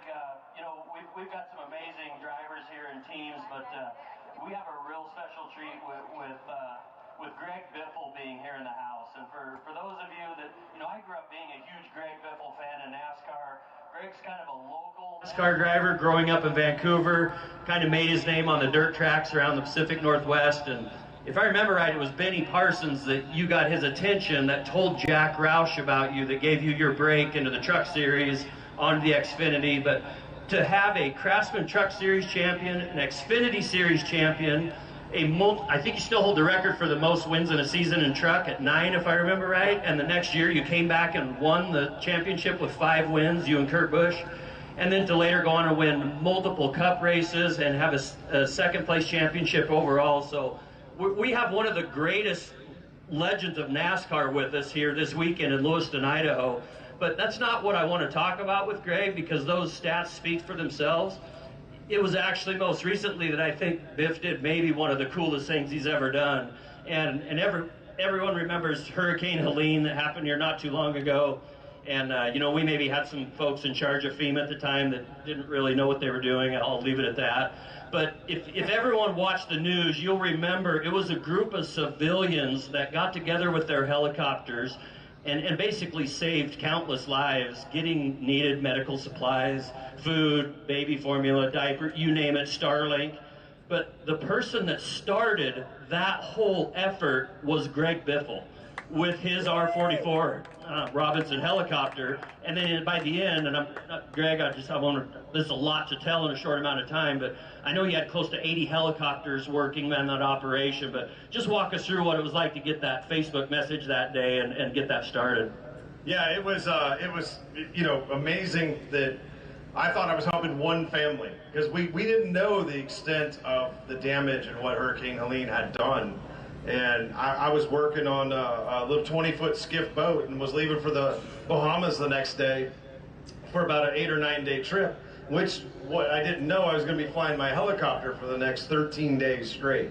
So what turned out to be helping one family once we got in the air and saw the damage, and you know, I posted about it, and we had 4,000 or 5,000 messages within hours of, I haven't heard from my parents, haven't heard from my neighbor, haven't heard from, you know, my kids or any of those things. So it was immediate, apparent that there was a huge problem. And so it was not reported by the news or anything else at that point, but we got video out, and then, you know, it just unfolded from there. Cletus called me and said, hey, I'm on my way. I heard his rotors running when he was calling me on the phone. You know, I'm like in the air, I'm 3 hours away. So he'd already been, you know, on his way once he recognized how much devastation and damage was done. So we started out with 2 helicopters, which turned into 8, which turned into 30, which turned into 75 by the end. And, you know, it was about 13 days of flying, because the area was just completely isolated. Could not get in there by ATV or motorcycle, anything. It was only helicopter only by air into a vast region, because all the roads were cut off. So you can imagine a mountainous region, you know, every road and bridge being taken out. It's a huge area, lots of homes that were isolated, and that was the only way in. So I don't know that anybody had a choice in the matter of just air support. Wow, I mean, just an amazing story, and this is what it's all about, folks. These guys that have taken their talents, that have been given the opportunity to do some amazing things with them, and then you look how Greg just gave back, and that's what racing's all about. That's what it teaches you. It teaches you camaraderie. It teaches you how to get things done. You're able to move quick, and we just can't thank you enough for what you did for all those folks. We can't thank you enough for Lewiston, Idaho, and supporting our having you and Cletus and some of these bigger names here. We're very appreciative, and we hope to have you back soon. Yeah, I don't know how I got roped into riding with Cletus, but I'll tell you, I'm enjoying the hell out of it. It's been really good. We're studying film where, you know, I'm completely out of my element, right? Because every racing I've done in my entire life, they tell us where to go. Like there's an arrow, there's a 3-2-1 marker when you're supposed to be stopping for the corner. Out here, a little different, as you can imagine. You've got to memorize this course and not make any mistakes. And you know, if you get in trouble, it's not let off the gas, because then it doesn't turn. So it's completely different from what I've ever done in my life, and I feel like I'm picking it up very quickly, and I'm having a lot of fun. Cletus doing a great job, but what a job that, you know, this park is brand new, and I can't wait to see what it's like over the next few years. I look forward to coming back and getting in a boat and running the whole thing. So you're coming back, and that's what you're telling us right now. Oh yeah, I'll be back for sure. All right, that's awesome to have Greg Biffle here. Yeah, and everybody put your hands together and let Greg know how much we appreciate him coming out here to Lewiston, Idaho. And Greg, thanks for the time. We really appreciate it. Yeah, Greg, I appreciate it. Growing up, I was a huge fan of yours, the way you came up, and then being a champion like you were. So it's a real honor to meet you. It's an honor to have you here this weekend. So thank you very much. Yeah, glad to be here. Like I said, I'm enjoying it, and can't wait to see these final rounds. Yeah, Cletus is running good too, so you guys are out there, you're running up right up front. Yeah, it's all due to my navigating skills. So I can see the hand gesture. Yes, well, we got comms, so I'm telling him where to go and when to step on the gas and all that. So anyway, he's doing a good job. Thank you. One more round, Greg Biffle. Race fans, yeah. Thanks a lot, Gary Peters, too, our track analyst for the weekend. I'm shutting this off for a minute.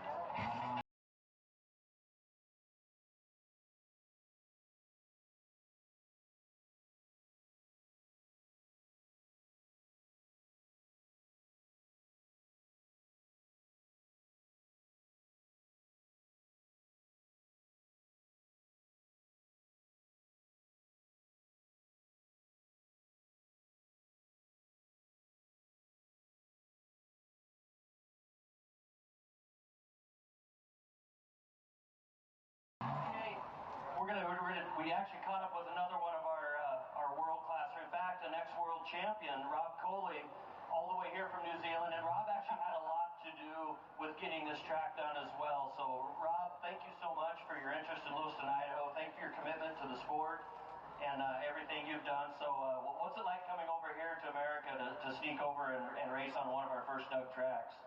Oh, it's a pleasure to be here anytime, and you know the Rogers family just do so much for us, and just a great bunch of guys, and just awesome, and done an absolute fantastic job with this. And it's you know, it's early days, and obviously it's not hanging in, you know, as far as the outside goes. It's getting a bit of a hard time, but time is limited, so for what we've got, it's an absolute pleasure. It's obviously a bit similar to what we're racing at home, so but everything's in reverse and the other end of the track and upside down, so but it's nice, it's cool, it's great. And so, Rob, I got a chance to meet you earlier this week, and I know your engine showed up, I think, Thursday night in the back of a Rogers Motors pickup from Boise, and you guys flogged to get it in the boat, which is kind of normal for racing, but just what kind of effort did it take to, you know, get things shipped across the ocean, get them here in time, through customs? You know, you got a remote engine shop in Boise. There's just a lot of logistics. Maybe walk us through a little bit of that for those people that don't understand just what it takes to get here. Yeah, it's certainly quite a job. I mean, you're packing boats into containers on the other end, and you've got to make sure they're all secure. I mean, the straps will stretch at times, and then you've got to organise carnets if you're not selling them here and bring them home. I'm fortunate the fact I bought those two over last year, but unfortunate we blew them up, and then one of them, and then had a few challenges along the way. And again, without Ryan, you know, we certainly wouldn't have got things done. And Leighton's certainly been a great help as well. And you know, it's just a fantastic bunch of guys. And I'm sure Greg's going to come on board now and help us out as well. You know, it's everyone's just awesome. And but yeah, it is certainly an effort to go anywhere in the world. And you know, last year everyone coming over the world was just amazing. You know, it's it is a hell of a task. And you know, people do it all the time, I guess, in other motorsports, but we often are racing for a chocolate fish in most cases, and we all put a lot of effort in for something that we're eating. But yeah, pretty cool. Well, Rob, we sure appreciate you coming over here, making the effort, bringing one of the most competitive boats over. Also, I mean, it's not easy to get a twin turbo boat done in a short amount of time, and you've definitely brought a different level of intensity to this track and competition. So everyone, I know everyone here will join me in thanking you for the effort put forward to come over and help our inaugural race, and we wish you the best of luck here in the finals coming up. Appreciate it. Yeah, thanks. it's kind of funny because I work with Leighton, and I'm around it a lot. That's my first time ever like announcing one of these things. I've announced a lot of other stuff, but I started to learn. And I feel like I know you already because all these other guys are talking about you, right? So I was like, I got to meet this guy. I got to talk to him. And then and then they're like, Jet Leighton's telling me, watch this YouTube video and all this stuff. And then I've seen you a few times on there too, and so it's quite spectacular. So I was really looking forward to meet you. So it's nice to meet you, and thanks for coming over here, and good luck here going forward.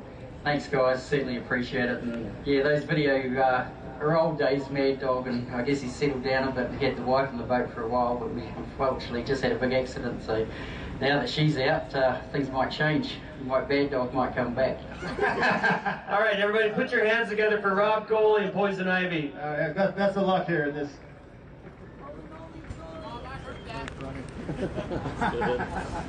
Look, just going to say a reminder real quick for teams when you get back down there. I'd love that. Update for race teams. We plan on resuming at approximately 12:40, so a few minutes to get wrapped up and get ready to go. So about 10 minutes, we're going to get back underway with the 8 cut. 10 minutes to the 8 cut, 12:40 at the boat launch.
to start up here pretty quick, so Jeeps, be making your way towards that launch.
Should be any second. They're just making sure everybody's got their stuff and getting in positions. Give us a hand.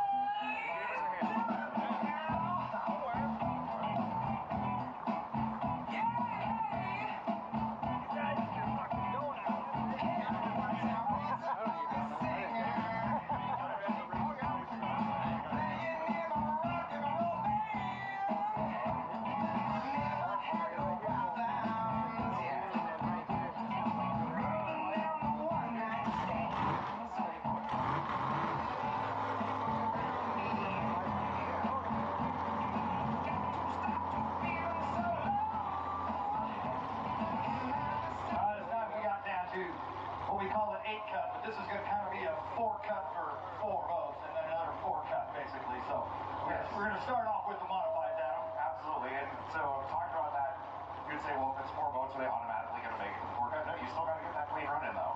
No, we could have had 5, but one of them couldn't make a 5 run, clean run in 5 runs. So yes, you got to make a clean run. You got to absolutely put in a time. So DNF and you're done. Absolutely. All right, well, without further ado, what do you guys think, ECMX Park? You ready for some elimination rounds? All right, let's get racing.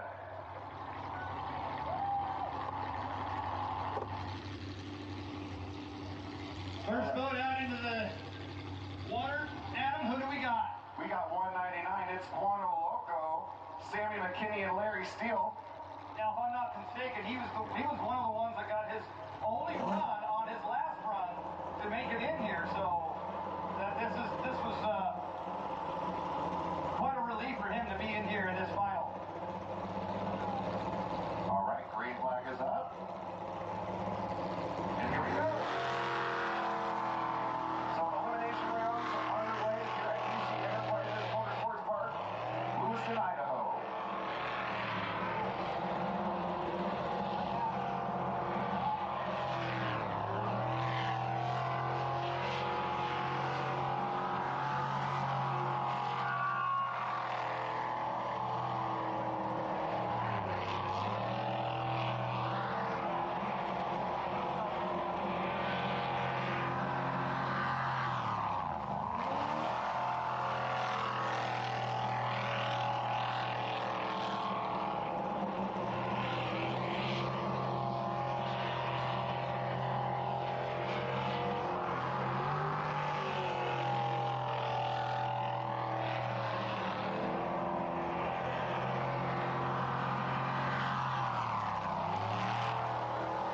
And the elimination rounds start with a clean run.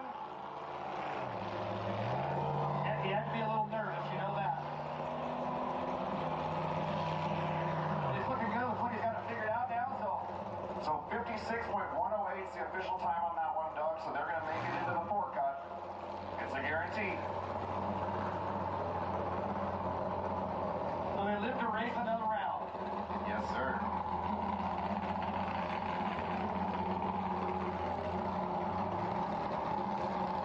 Slippery Pickle making their way up to the starting line now. Jesse Denton and Jason Christ. The 611 boat sponsored by Wishy Washy Laundromat.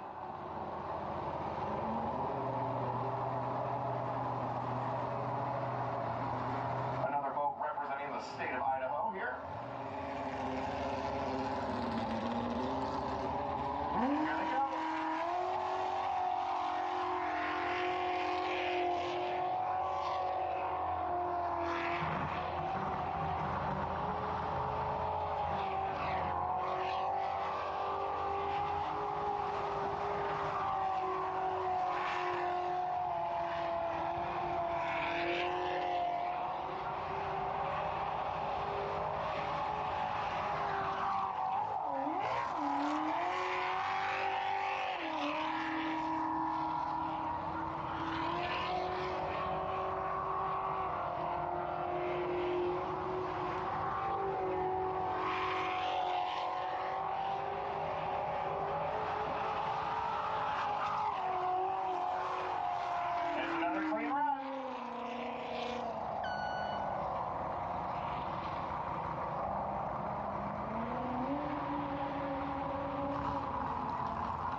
checkmate.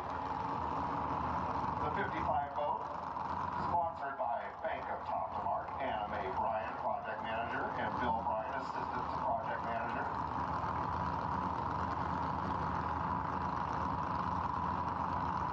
Greg and Kelly hoping to continue their winning ways from last season. And here they go.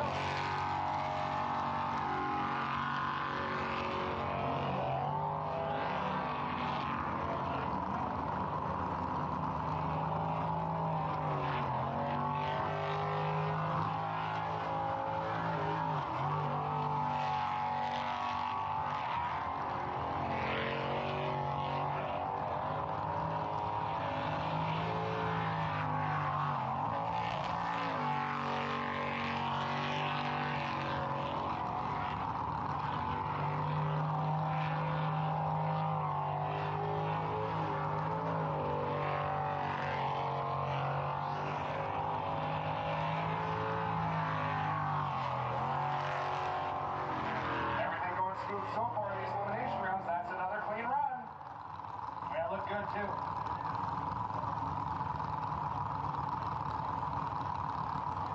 Look good, Doug, because it's the best run so far. 45.089 for checkmate.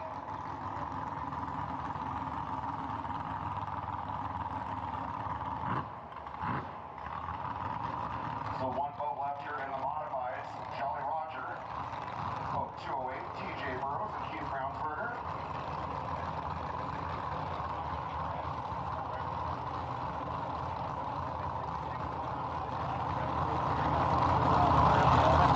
TJ and Keith from Spirit Lake, Idaho. Green flag is up.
So 46.266 the official time there. So all four in the modified class that made the A cut all had 3 runs. They're going to verify those times, get that order in the order for the 4 cuts. So we'll update you on that one shortly.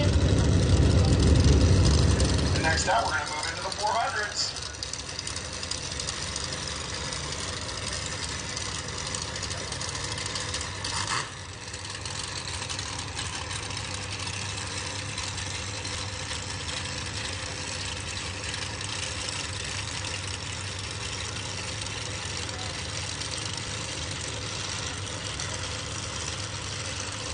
All right, we will see some eliminations here for sure, Doug. We are now into the 8 cut for the 400 class. Only 4 are going to move on to the 4 cut. There's 7 boats that made this round.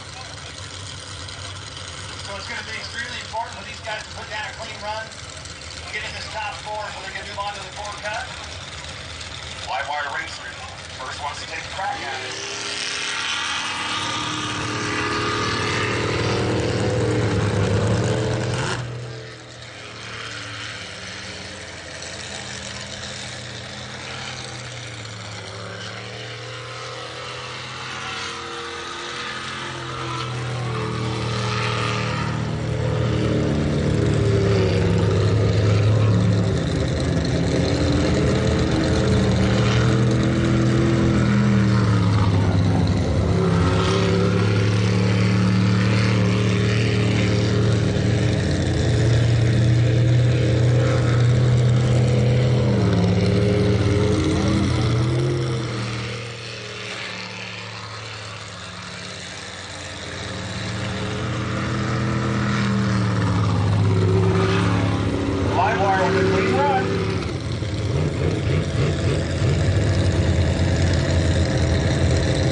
We've got knocking butts out there now. The 85 boat, Brad Castle and Dakota Hembach.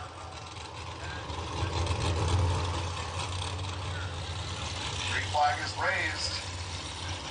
And here they go.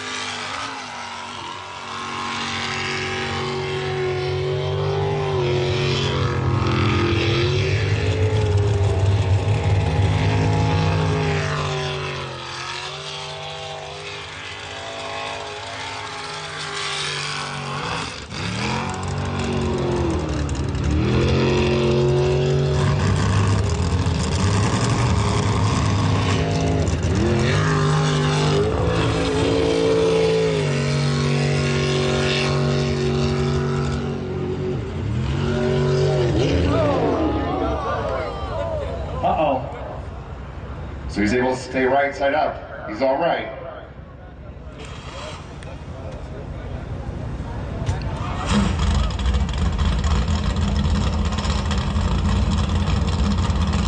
All right, so it's going to be a DNF there. Let's give him a round of applause for knocking butts there. That ends his weekend here, but man, he did some good driving here this weekend thanks to the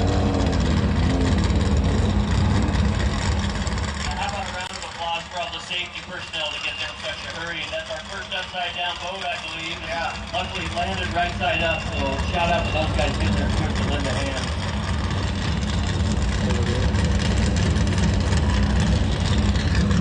And they're there to make sure that they're okay and that they're conscious, they can get out of the boat. They're gonna safety first always with these guys, so hands in the air. Give a round of applause.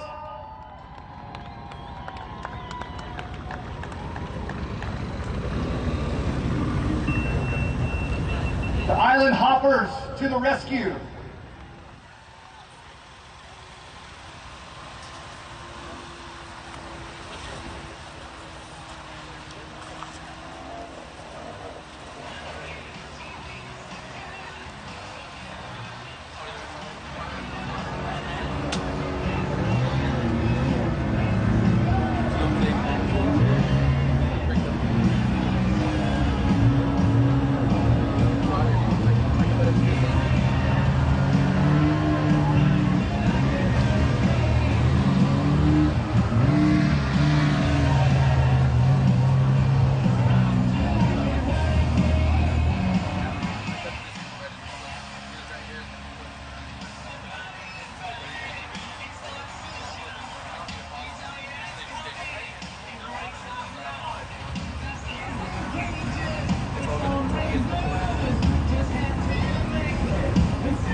So actually, I have a navigator who actually navigates for Ryan Rogers once in a while. I guess you're kind of the stand-in navigator or the permanent navigator. I haven't heard that officially yet. Yeah, I think we're permanent with Ryan. I've had the privilege to jump in with River once. But yeah, we've done some navigating. Unfortunately, we've been in the position of this boat right now. And yeah, it's been great. It's been good to learn the sport and be a part of it. And we're just pushing the next level and trying to get better and better every weekend. Well, Cody Bristlin, motocross rider. I've watched him grow up as a kid racing dirt bikes. Of course, me and Trip watched lots of kids grow up and all that. So, but that's part of the sport, is we watch the generations come through. And so, being into motorsports as far as racing dirt bikes and stuff at a high level, and then getting to see what these guys do in these sprint boats, you know, what do you take away from that? There's nothing like a sprint boat. In all honesty, I've had the privilege to do snowmobiles, motorcycles, go-karts, and when you strap into one of these sprint boats, you're along for the ride, whether you're the driver or the navigator. And that's what we study, that's what we practice, is to be in control 100% of the time. But these things are 100% their own creature. There's so much power to them, the G-forces that you pull. It's pretty cool right now going through the cuts. I've had the privilege to be in the boat. Those seatbelts get tighter and tighter every run as the day goes on because we're pushing the limits, and it's been great. Yeah, it's kind of interesting to see this, the one that actually flipped over here, but they're strapped in there so tight and taught to keep their hands inside and all that. So tell us a little bit about the safety procedures that go into making sure that if that does happen, what to do. Yeah, so we're running 5-point, 6-point harnesses.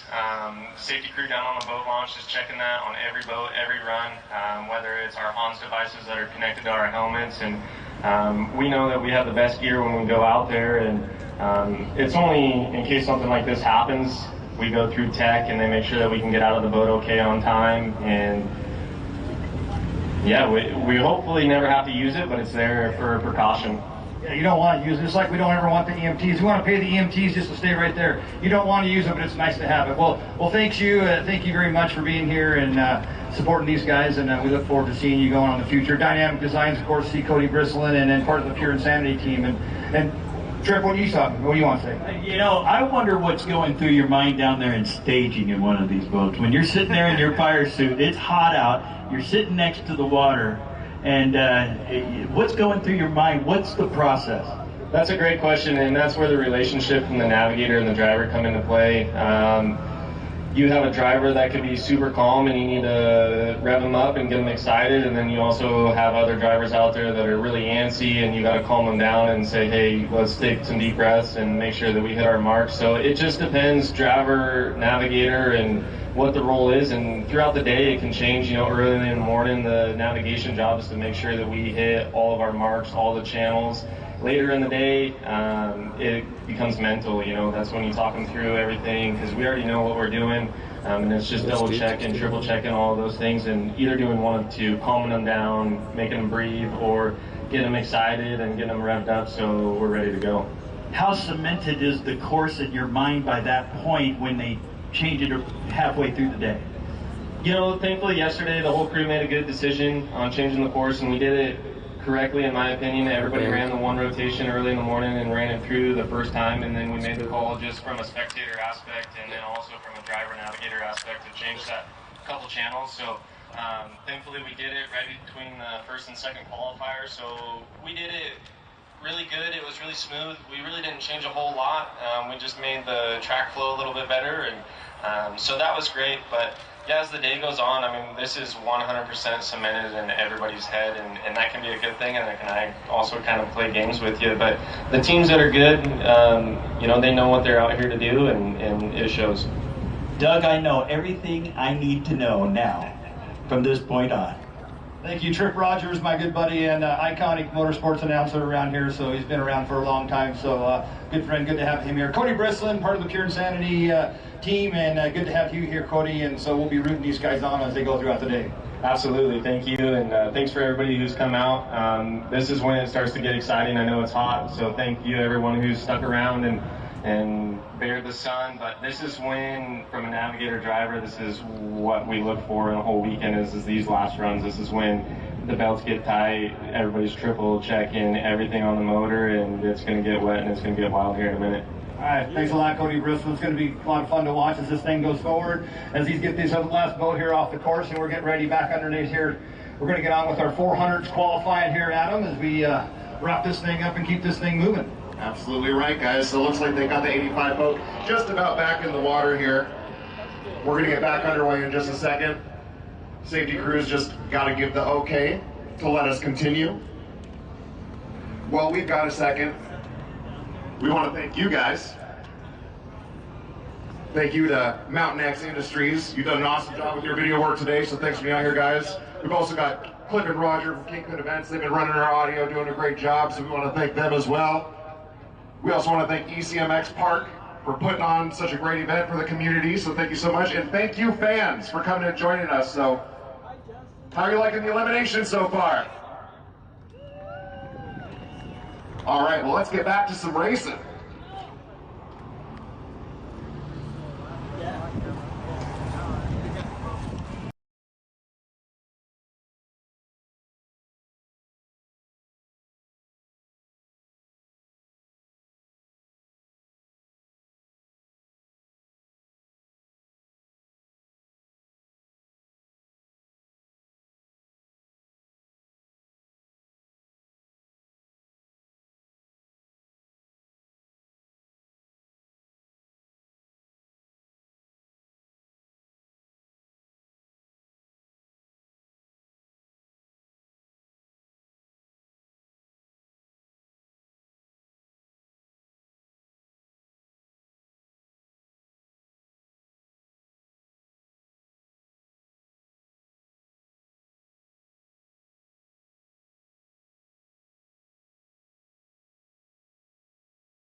So that was a lot of fun going down, seeing all that. It was Rick Holzer and Emily Holzer, and then it was Larry Keats and Ryan Rogers actually showed the same back in those days. So and Gary Peters, I believe you were there too.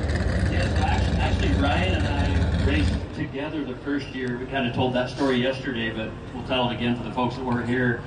I believe that year, that was 1995, and we had a sprint hole, and it was just so new to the U.S., you know, the sprint boat racing, and so there was actually a gentleman in Boise who had a twin-engine Benz boat, and he had twin 482 Donovans, which is just an all-aluminum big block Chevy, and he had switched to a lighter, I think an LS3 or an LT4 or something, like a Cadillac motor, and so we put one of those 482 Donovans in a 13.5-foot sprint boat and went sprint boat racing.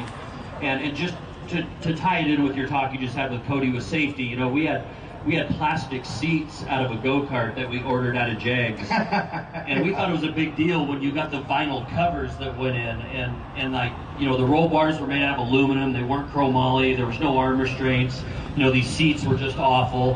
And it just came so far. And then of course, you know, Ryan and I raced that first year, and then the next year we built a super modified boat. We took that same boat that had the Donovan in it, and we put a 357 cubic inch Chevy, very similar to modified boats here. And you know, we were racing. Rick and Emily Holzer were in the modified class. We were in the super modified class, and then Ryan was in the limited class, still running the big block. So it was a lot of fun. Dean Lautenslager, you know, got in racing early, and we had so much fun traveling around the Northwest, hitting races. And then, of course, it was the following year that Ryan and I both built methanol-injected small block boats, along with Tony Myrana. You know, Tony always had some amazing engines out of Sunset in the Portland area. He ran some big injected, huge Donovans, big Keith Black motors, you know, way over 600 cubic inch.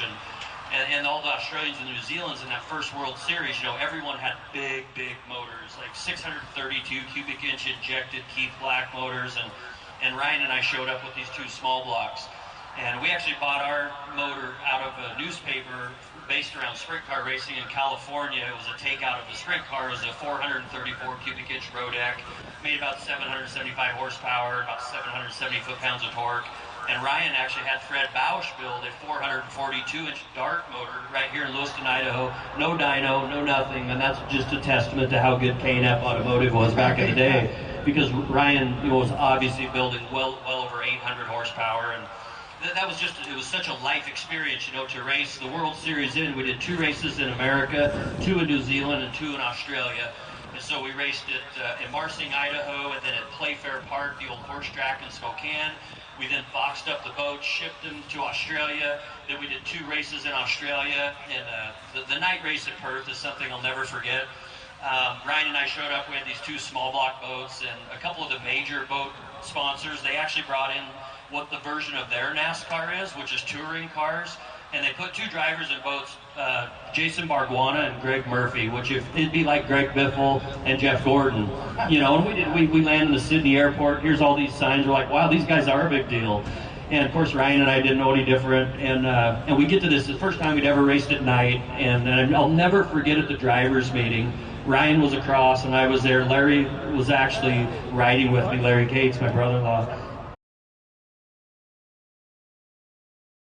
Ryan and I actually went on and got 1st and 2nd at that race out of 35 super boats, and it came down to us in the final, and I think Ryan got me by like 0.05 of a second, but it was awesome. It's like one of the best memories you'll ever have, you know. That's a good idea, actually. This is kind of a, I don't know, this is an amphitheater Yeah, setting. bring on the lights. You want to see something completely badass, bring out the lights out here, and racing in the dark. It was the coolest venue we've ever been to, and anyway, it's just a life memory, you know, you'll never forget. And then, of course, we raced those 2 races, come home for a month, and then went back to New Zealand, raced 2 races in New Zealand. And, you know, it's just the friends you meet, the memories you make, you can't explain it, you know. It's amazing. What racing does, like we talked yesterday, it's so much more than showing up at a track and going, who can win a trophy. Like it's forcing you to go do things with your friends and family, and you create and make memories that you otherwise wouldn't do. So, you know, we're out here having fun, making a memory. There just happens to be a race going on. You know, that's just kind of what all racing is. Yeah, it is, and it's kind of interesting to see the roots that actually, a sprint boat that actually is here in the valley. And I knew you guys were racing back in the day and stuff, and I was doing races and stuff like that. So it was I knew all you guys were doing all that stuff. I didn't know anything about it, right? I didn't know how big it was and stuff like that.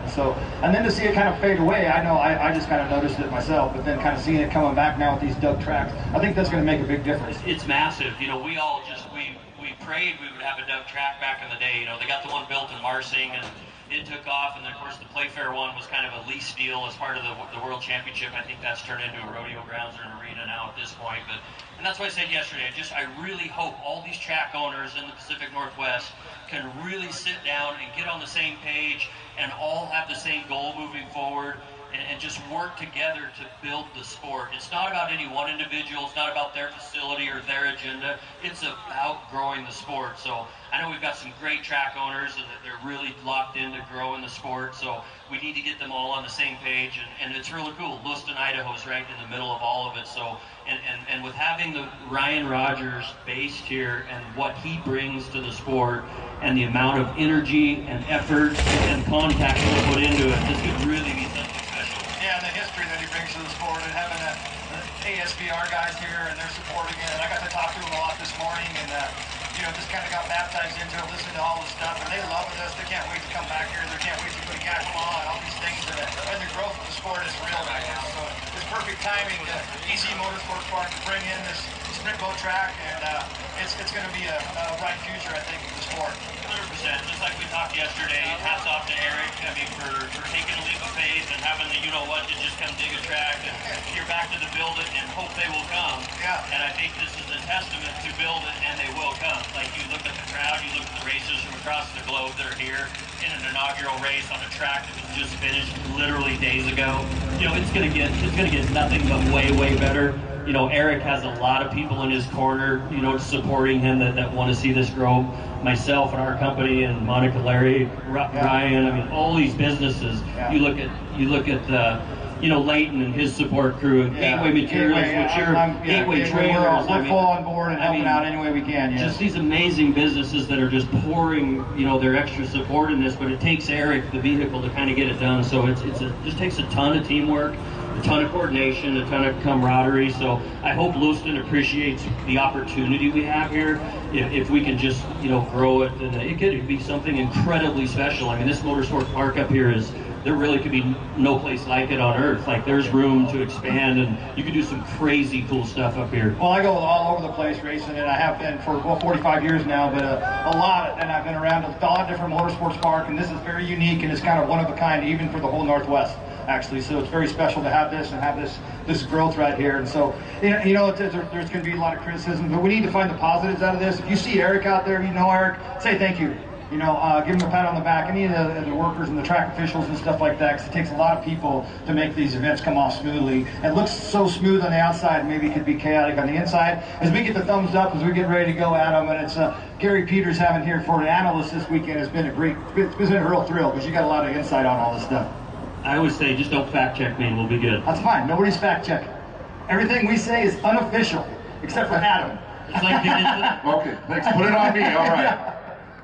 Just because I got the official shirt on. Thanks, guys. They're trying to get me in the club. They gave me a hat here. So looks good on you. Looks good on you. So. Thank you guys for letting me be a part of it. It's fun to chime in. And absolutely, Gary. We appreciate it. It's been a good trip down memory lane, to be honest with you. And back to the safety stuff. Like, if we had the Hans devices, the seats, I jumped in a boat the other night with River, and he gave me a ride, and I was mind blown how comfortable it was.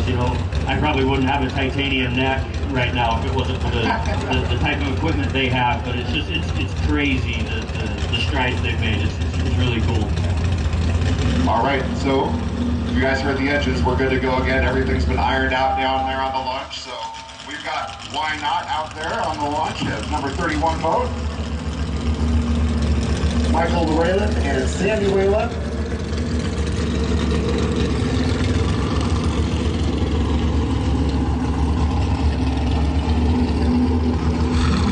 They made their way into the A cut for the 400 class. Hoping to race their way into the fours now. Green flag is up.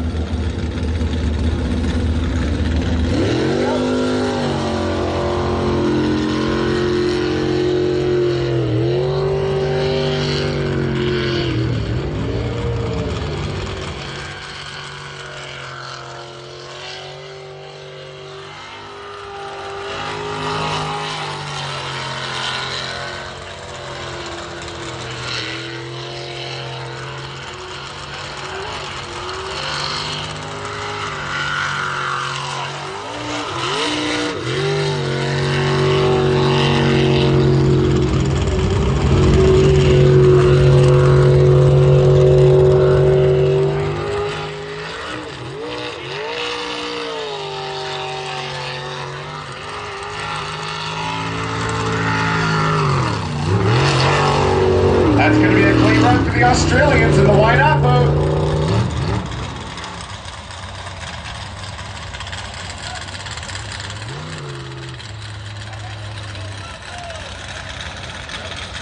So 49.583 the official time there for the 31 boat. That's the top time so far here in eliminations for the 400 class.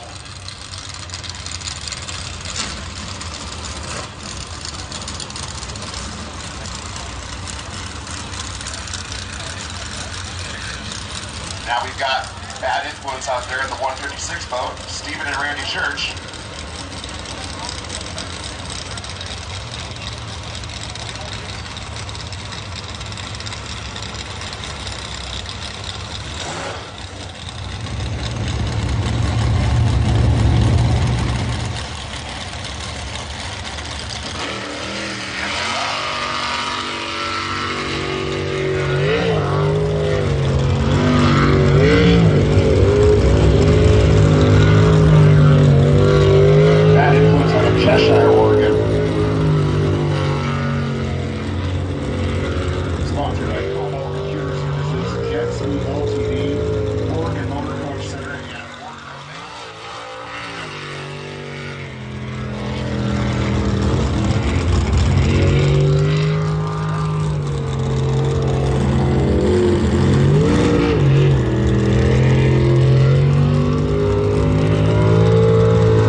official time there, 42.128 for that input, so a great run there for Steven and Randy.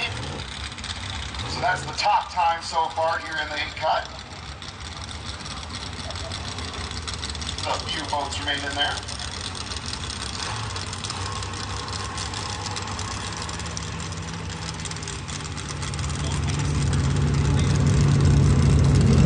And we've got one of our 400 class racers up in the announcing area with us, Brad Castle, joining us upstairs. Brad in the 85 boat, knocking butts. And you know, you almost gave us our first fully submerged boat today. I was trying to make a good show for the fans, and my navigator said, hey, just pan it, so we did, and obviously we shouldn't have. But anyway, we love this sport. Thanks so much, Derek, for building this great facility.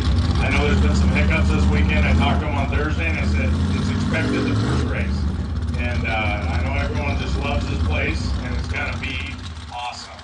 So all the fans out there, thanks for coming. We really appreciate you. We need you as much as you need us. So let's all work together and have a great time. And Brad, you know, it's great catching up with you. I remember we chatted in Port Angeles at the very first race that you started with us. And I was telling the folks earlier this week how this is, you know, if you want to get involved, anyone, you know, it doesn't matter if you're boy, girl, 15, 50, 60, 70, 80, 90, 100. So there's this place for everybody. And I know you kind of got the bug checking out one of these races, right? And then just tell us about what happened. You told me the story, but tell me about the process of buying that boat and getting into a race. Well, I've been sponsoring the spent boat races for a while, and then a boat came up for sale. Actually, it was the Slippery Pickle, and I got there about a minute and a half too late. And so I bought the boat I got, and I'm really happy with it. It's an old kind of a riverish type boat, so it'll take a beating and keep on ticking, so it's been working really good for us. But yeah, we threw it together in about 2 weeks, 2 years ago. Went to Port Angeles, drove over there without a starter for the boat, no navigator for the boat. All my stuff was loaded in the boat behind my pickup truck like a bunch of Beverly Hillbillies. And we showed up there, and everyone came over to help us out. Dan Morrison found me a starter. Some other guys were getting us all kinds of parts we needed, and we went running. And first time I ever drove one of these boats, they dropped the green flag on me, and off we went like a herd of turtles. And it was a blast, and I'm hooked, you know. And we just love this sport. I've always loved it. 20 years ago, I wanted to buy one, didn't have enough money. Thank God my kids decided not to go to college, so now I'm good to go. I'm spending their money. There you go. Well, awesome to have you, Brad. Let's keep it above the water. So, and we'll see you in Port Angeles, all right? Thank you. You too. I'll give you this back. I'm better with it than you. You guys are kicking it. Thanks a lot, man. The knocking butts can really be a point. It is. Yeah. That's the point. You gotta be careful. That's really easy. That's why this is the first time I run out. He's been wanting to too. He's been in my corner.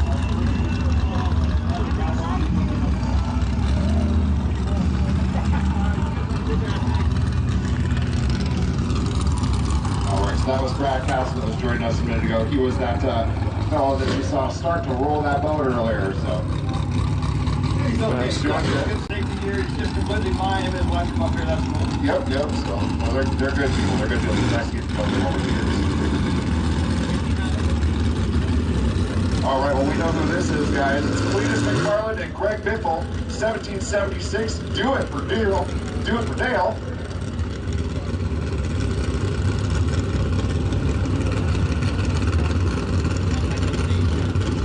As they're back underway with the eliminations in the 400 class. Here we go, Lewiston, make a little noise!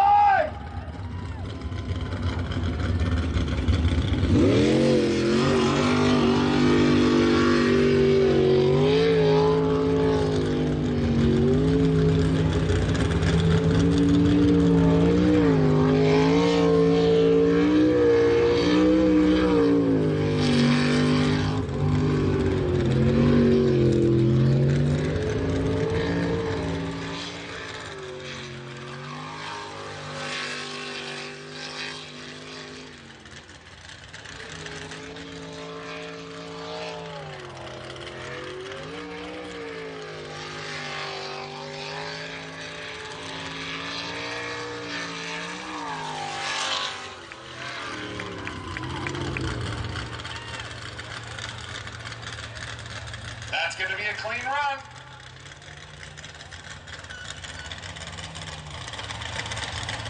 So 40.821, the official time there for Do It for Dale. Fastest run so far in the A Cup for the 400 class. So Cletus McFarland and Greg Biffle joining us this weekend and putting on a show for Lewiston. Yeah, that just is a testament to what a wheelman and a driver that Garrett is. I mean, to show up here and jump on a strip boat and lay a run down like that, I mean, you see why he's such a sensation in the motorsport world. He can drive or fly literally anything that drives or flies. And so that's crazy talent right there to show up and just lay one down. It's got to be fun for Biffle too, just to kind of navigate the whole thing. It's a lot different being in one of these strip boats than that four-wheel. Oh, 100%.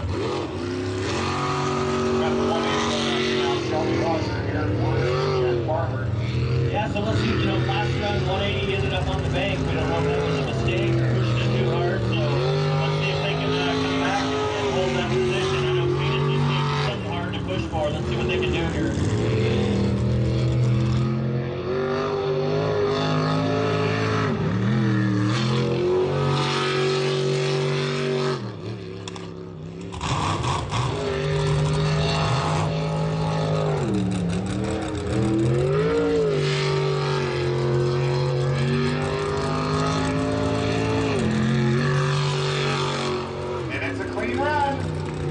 Off to that team, to be up on the bank halfway up the hillside not long ago, get the pump apart, make sure the boat's right, and come back and compete like that. That's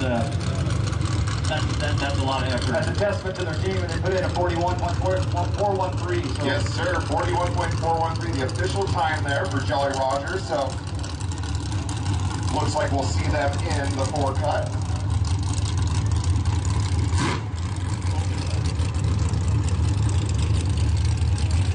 Okay, this takes us right into our Unlimited.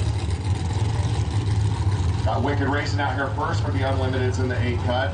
Dan Morrison and Sammy Gustafson.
So the current national champ lays down a 41.671 to start things off through the Unlimiteds.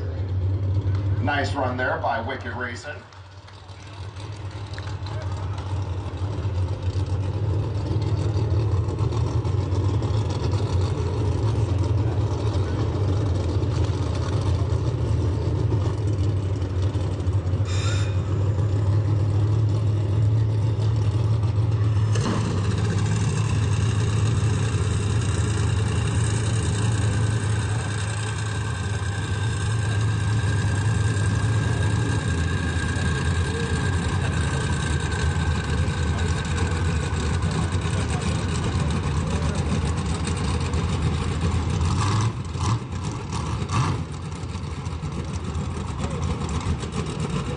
So nice run there by that Wicked boat. That Wicked boat sponsored by STIHL, Pelican Fuel, Alderson Auto Body, Dog House, Powder Coating, Ed's Automotive and Machine, and Bubba's Frozen.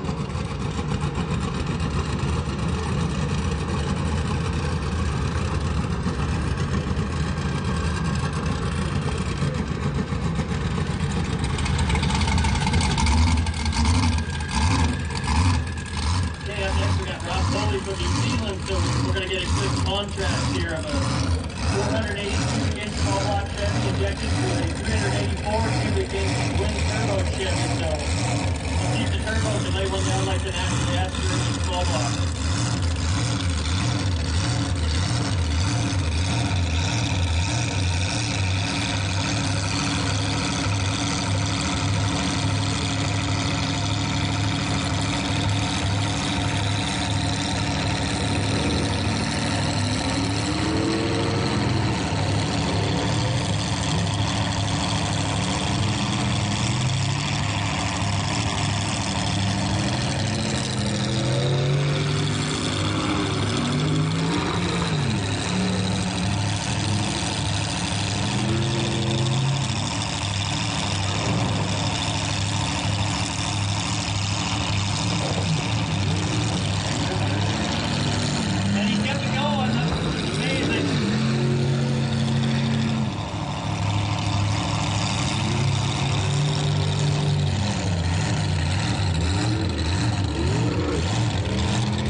Absolutely, and it was a 48.205, so like you said, not as fast as you wanted, but still 48.205, not bad at all, especially with that little hiccup back there. Yeah, because Rob's obviously got something going on with the boat. He's been fighting all weekend. You can see the throttle wasn't there a couple times, and you just can't be off any amount of these elimination rounds. They're just to set you up for the next turn. So that was a tremendous job to even get the boat around the course. So if they survive, hopefully they'll get it sorted out, but that's going to be tough because of the way these are tightening up. Got meter machine out there now, guys. And now here comes our blown Ford motor, 427 with 871 blowers.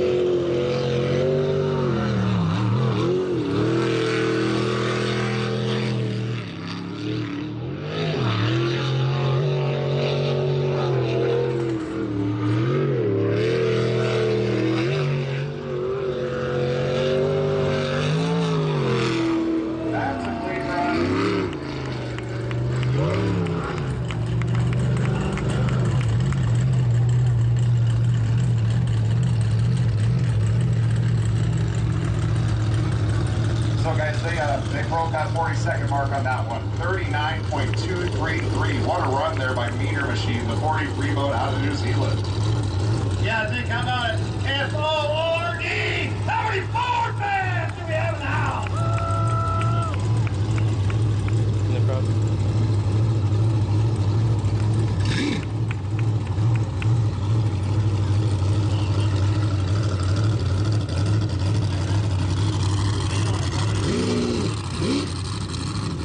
That Meter Machine boat, sponsored by Transcend, Hospitality, really Coleman, really vintage. RF and JV recontracting and shelter use motion LTD, and they put on a good show for those sponsors today. Yeah, so we get another example of a different engine configuration. Now you have a big block injected Chevy. So we've had small block injected Chevys, we've had big block injected Fords, we've had turbocharged small block Chevys. Now here's one for all our big block Chevy fans.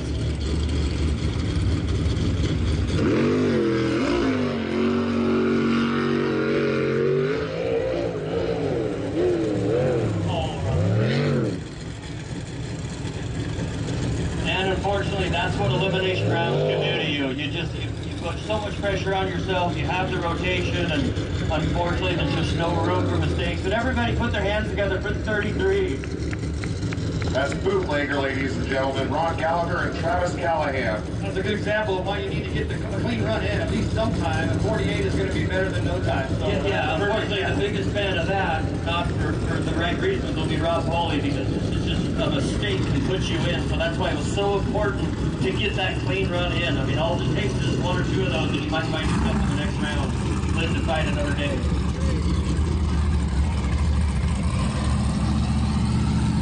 like they got stars and stripes being unloaded now, boys. All right, don't count out Bert Roberts. I mean, he's a driver. He's been around this all his life. He's got another one of those injected small block Chevys, 500 cubic inch, I'm sure pushing close to 1,000 horsepower. Don't let the quietness of this tri-Y header fool you. This engine makes a ton of power. It's just got a lot different sound than what we're used to.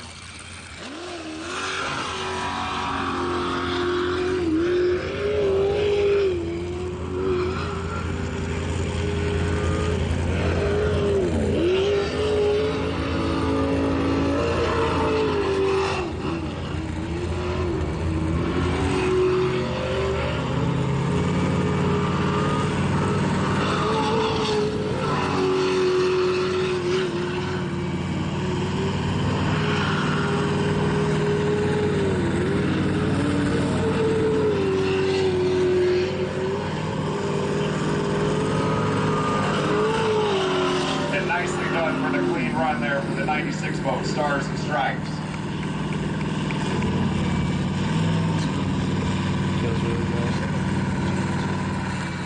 That's our top time so far, guys. 38.886, best time so far in the Unlimiteds right now. Yeah, I mean, and a lot of that is that's a lot of experience coming through. Like I said, Bert's been around this for a long, long time. He knows when to show his cars. And you can see he just smoothed it up every run today. He just got better and better and better, and now he's nipping in a couple seconds on Leighton and Rivers' heels, but that was a great run by Bert. And next we have Leighton Lilly in the 27 boat, preventing insanity. Okay, and then yet another engine combination. Now we have a Pro Charge.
Was the best one now. They've beat that Stars and Stripes number. They got a 38.195 preventing insanity there.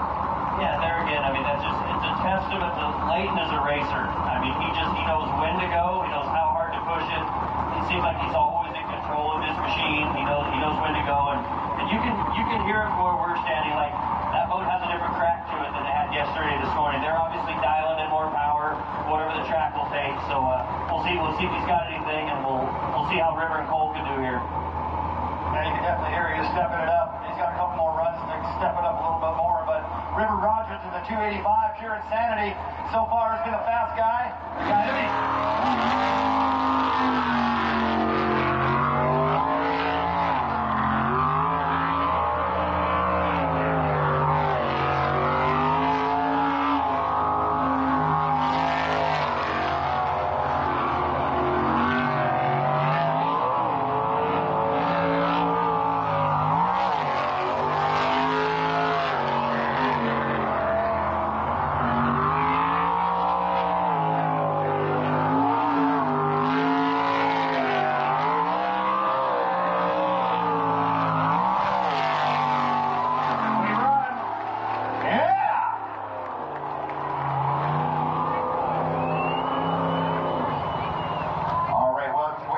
This time, folks, 36.567. What a run! Yeah, what a run. I mean, River and Cole continue to kind of lead the field, and they're just River's so consistent. They've obviously got the boat dialed in. And, it's a 480 cubic inch small block. And I was talking to Daniel earlier, the owner of Bolts, and that entire So that's, you know, it's a lot different engine combination than some of the 600-inch motors. He tells me that motor is nearly 80 pounds lighter than a 600-inch small block.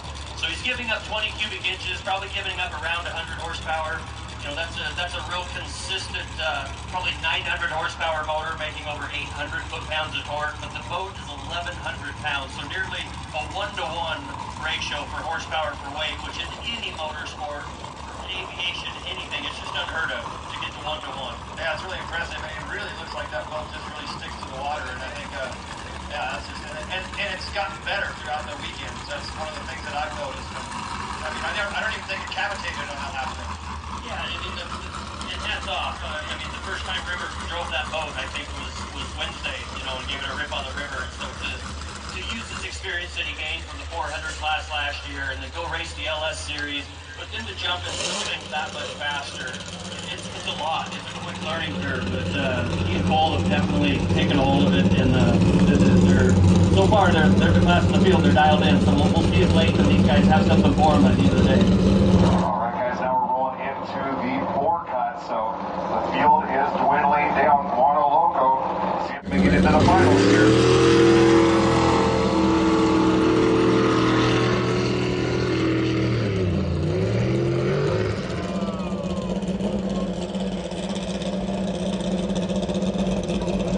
Island Hopper is slowly approaching.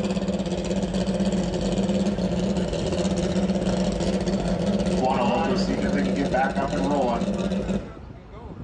Again, as long as they stay on the rotation, they can get up and going ahead. And look, here they go. That's why those island hoppers do not touch the boats until they're given the signal to by the driver. When they're in a situation like that, if they're still on rotation and they may be able to get back together, can't have them having a DNF by getting touched. So good job by there. And good try, but if they are. You just don't know. I mean, he's got feel as a driver. He obviously knows there's something wrong with the boat, and it's not worth doing a ton of damage at this point. You know, live to fight another day, save your bullets kind of thing. Obviously, they probably picked up a little bit of gravel or a chunk of sod in the intake.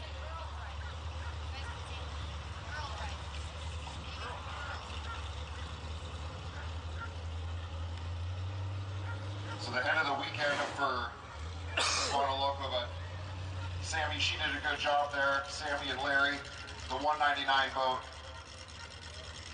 For all them lady race fans out there, you know, got a driver there, that's pretty cool, you know. Yeah, everybody put your hands together for Sammy. Lady race fans, Sammy did a fantastic job this weekend. Yeah, and that's smart right there. I mean, she knew enough not to damage her equipment. Obviously, you get any piece of turf or gravel in that intake grate, and it's going to vibrate. It's going to do some damage if it goes through the pump. So good on Sammy there. That's a smart decision. So I'm sure you haven't seen the last of her. Yeah, live for race another day. Now we got a slippery pickle out there. Jesse Dent and Jason Christie in the 611 boat. And again, this is another one of those tri-wide header boats. So you basically have both headers coming into one collector. That's why you kind of get that Volkswagen Porsche sound. But don't let it fool you. They're making a little more torque. I know that a lot of folks played with those we saw the designs back in the day. And obviously, they're doing some dyno work. They have something figured out. But a lot different sound. But this boat is quick.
So 45.038, the official run time there. That's actually the best run of the weekend for Slippery Pickle. So kind of like what you were saying earlier, Gary. They learned the rotation, they got it down, they got quicker, they got more efficient, and then ready to lay it all out there here in finals.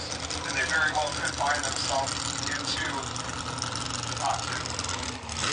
100%. I mean, they're obviously this isn't their first rodeo. They raced. They know when it was time to drop the hammer and save their equipment. So that was a great run. TJ Burrows and Keith Brownsburg are out now, and Jolly Roger 208.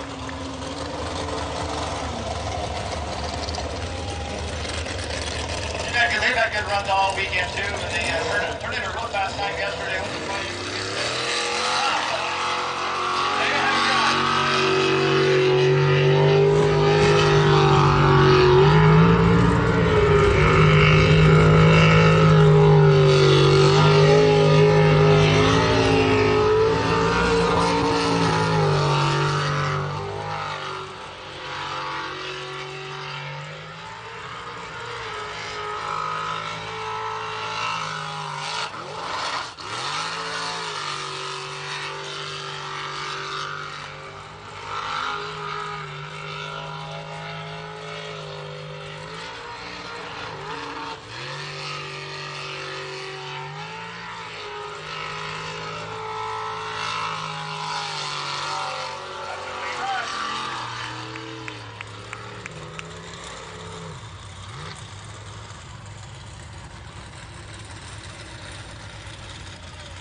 All right, guys, that was a 46.901 there by Jolly Roger. So right now, Jolly Roger and Slippery Pickle both with clean runs.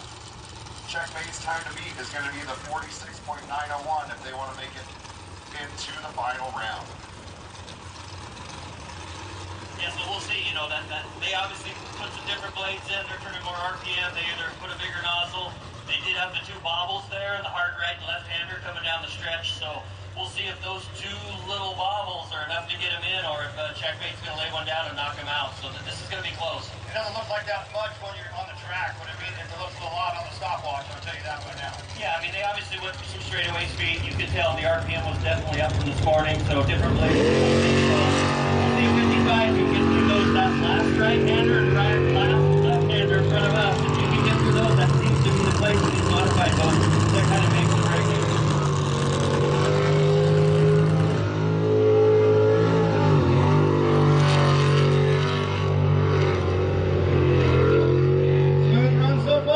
Clean through the first chicane, clean through the second. Oh, that's good toss. There's one little hiccup. You'll see now he's going to drive harder than normal to make up for that.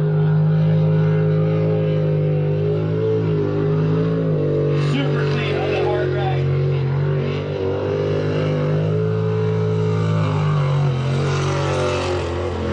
So that's going to be tight. Let's see what that official time is.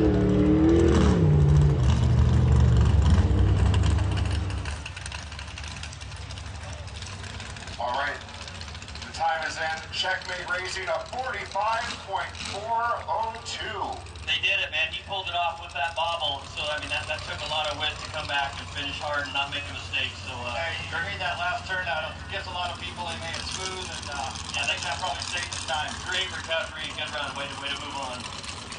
So you are going to see in the finals for the modified class, Checkmate's going to take on Slippery Pickle. So we'll see that in just a bit here. Now we're going to roll into the 4 Cup for the 400s. We've got Why Not out there.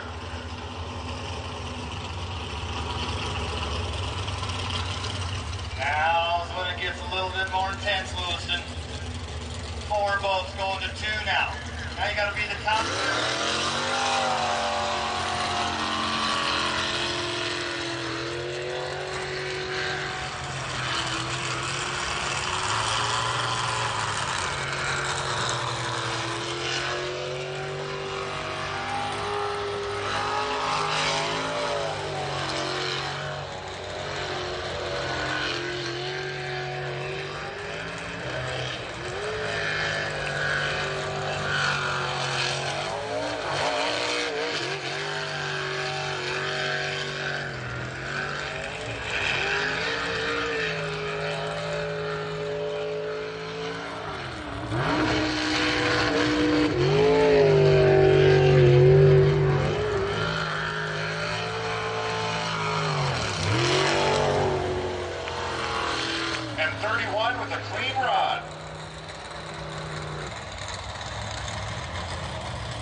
obviously down a little power from some of those boats here at the top, but to will that thing through that run, he clipped a couple islands, was in the rocks, stalled up, and to bring it back together for 50, that's a great run for those guys. They should be real happy with that. 50.290 to be exact there for the Why Not boat. So one of our international teams that came over from Australia. Again, we've got representatives here this weekend from Australia, New Zealand, Canada, the United States. So a whole melting pot right here in Lewiston, Idaho. Pretty awesome stuff. Yeah, it's cool. Especially for our inaugural event, they kind of trusted that they're going to have a decent facility to come here and to support us too. I think it shows a lot about the racing community. We've been talking about that camaraderie all weekend, and I mean it's global. You know, it's pretty cool. All right, guys, this is that influence out there, the 156. So Steven and Randy. Yeah, Steven and Randy. This is one of those boats. You know, they're going to kind of have to push it a lot harder than they've been the last 2 days. So they're going to bring every ounce out of this boat to try and have a chance to pass up those two at the top.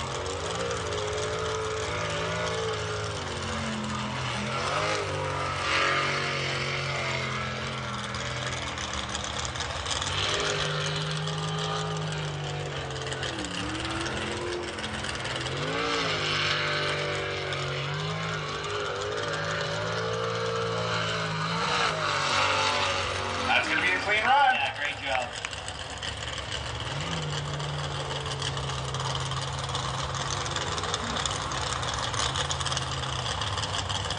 So guys, they were right there where they were in the 8 cut to get to the 4 cut. This time they run a 42.169, so very nicely done there by Bad Influence. Yeah, these have been the 2 fastest 400 boats all day today, so we'll see what Jolly Roger, if he can label down and put the pressure on Cletus or not. So Eric and Jen in the 180 boat now, coming off a really strong 41.4 in the last round, 41.413 to be exact.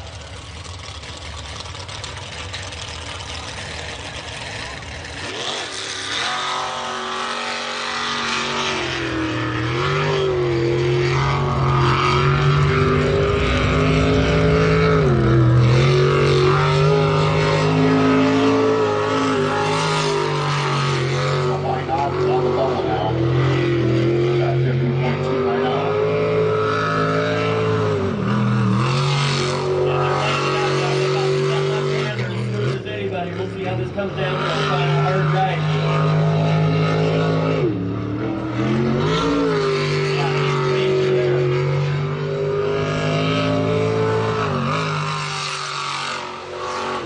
That was a good looking run there. There comes Cletus. What do we got, Adam? 40.133, 40.133. That is the top time so far for the 4 cut here for the 400 class. So Jolly Roger looking good right now. And that was a good looking run too. You could kind of see that thing. I got that thing sticking in the water.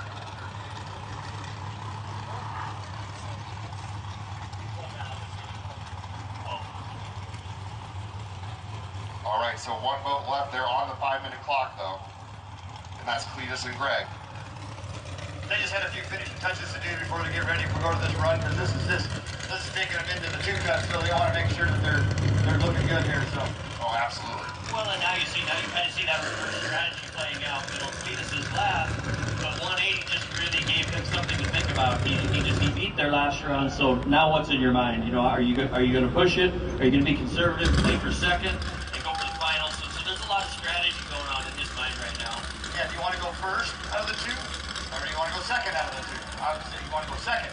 I'd rather go second, knowing if you're going to lay it all out, or if you know there's a spot on the track where it's giving you trouble, you can maybe just ease up a bit and get through it. So we'll see. Like we said, Cletus is a wheelman. I don't think it cares. I think he's going to let it hang out every time. I think so too. I don't think there's a strategy. It's just wide open. Let's just keep this. His strategy is win. Let's get that checkered flag. Well, like you guys said, hey, he gets behind the wheel. He just figures out. When he showed up in Port Angeles a few years ago, he walked in like, you walked in and a new guy walked out like he owned the place. He just came in and it was like he'd been doing it his whole life. No, and one thing, you will not meet a more humble person than him. I mean, for everything he has going on, I mean, he is one of the most respectful, humble young men I have been around. So, yeah, all the kudos to him. And we'll see what him and Greg can do with that run.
Said it was 39.005, so oh, nice, very nice run there. Now we got stars and stripes out here. Bert. Doug, you know Bert's gonna give it everything he's got because he's got two super fast boats in front of him in Layton River. So this is a pretty much do or die run for Bert. He's gonna hang it all out. There's no more sandbagging at this point. Yeah, it looks like it. He's definitely driving this thing.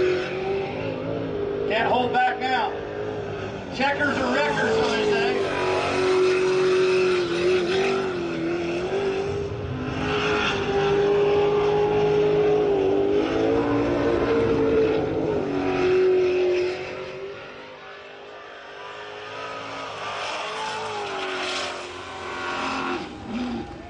And it's a clean run, folks. Time on that is going to be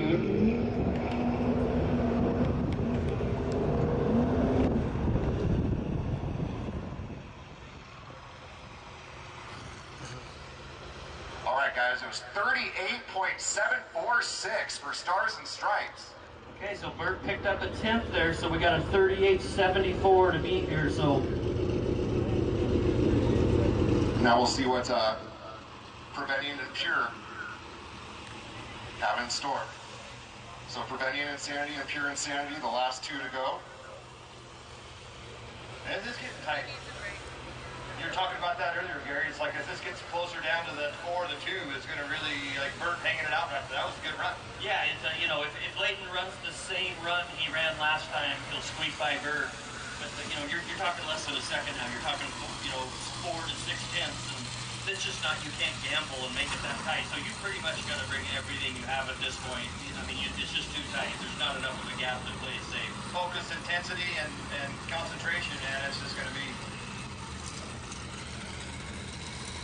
Yeah, you know, Leighton and River been there all day, so he's telling himself, don't do anything different than the last run. Hit the same lines.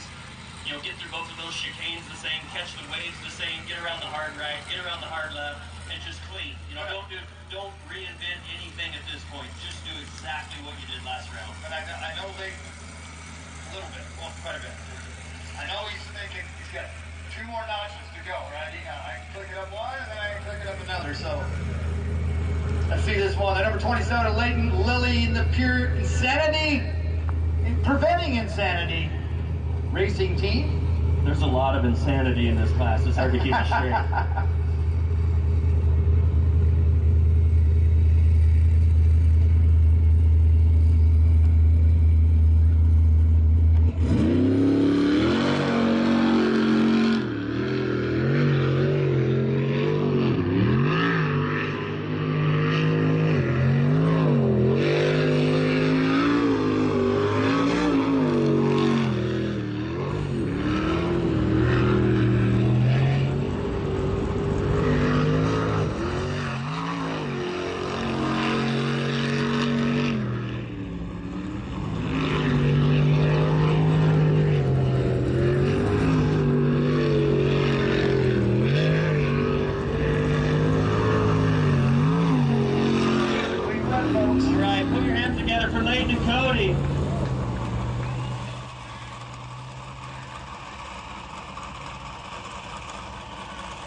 Ladies and gentlemen, he did it. He broke into the 37s. That's the first one for Leighton.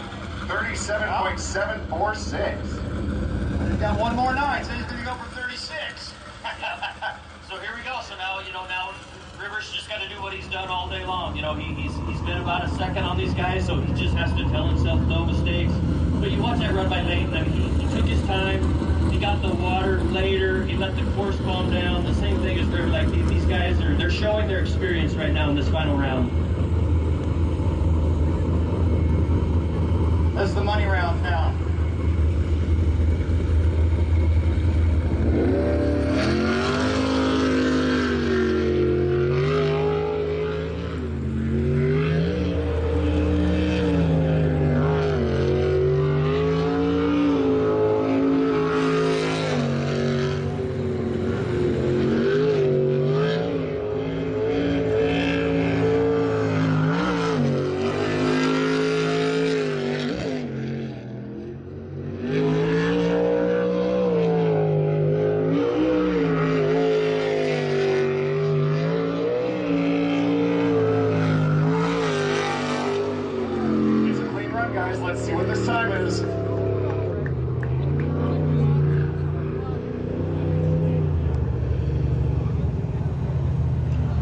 Well, Gary, he kept doing what he's done all day.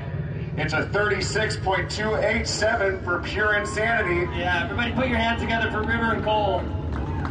So it's going to be Pure Insanity taking on Preventing Insanity for the checkered flag this afternoon.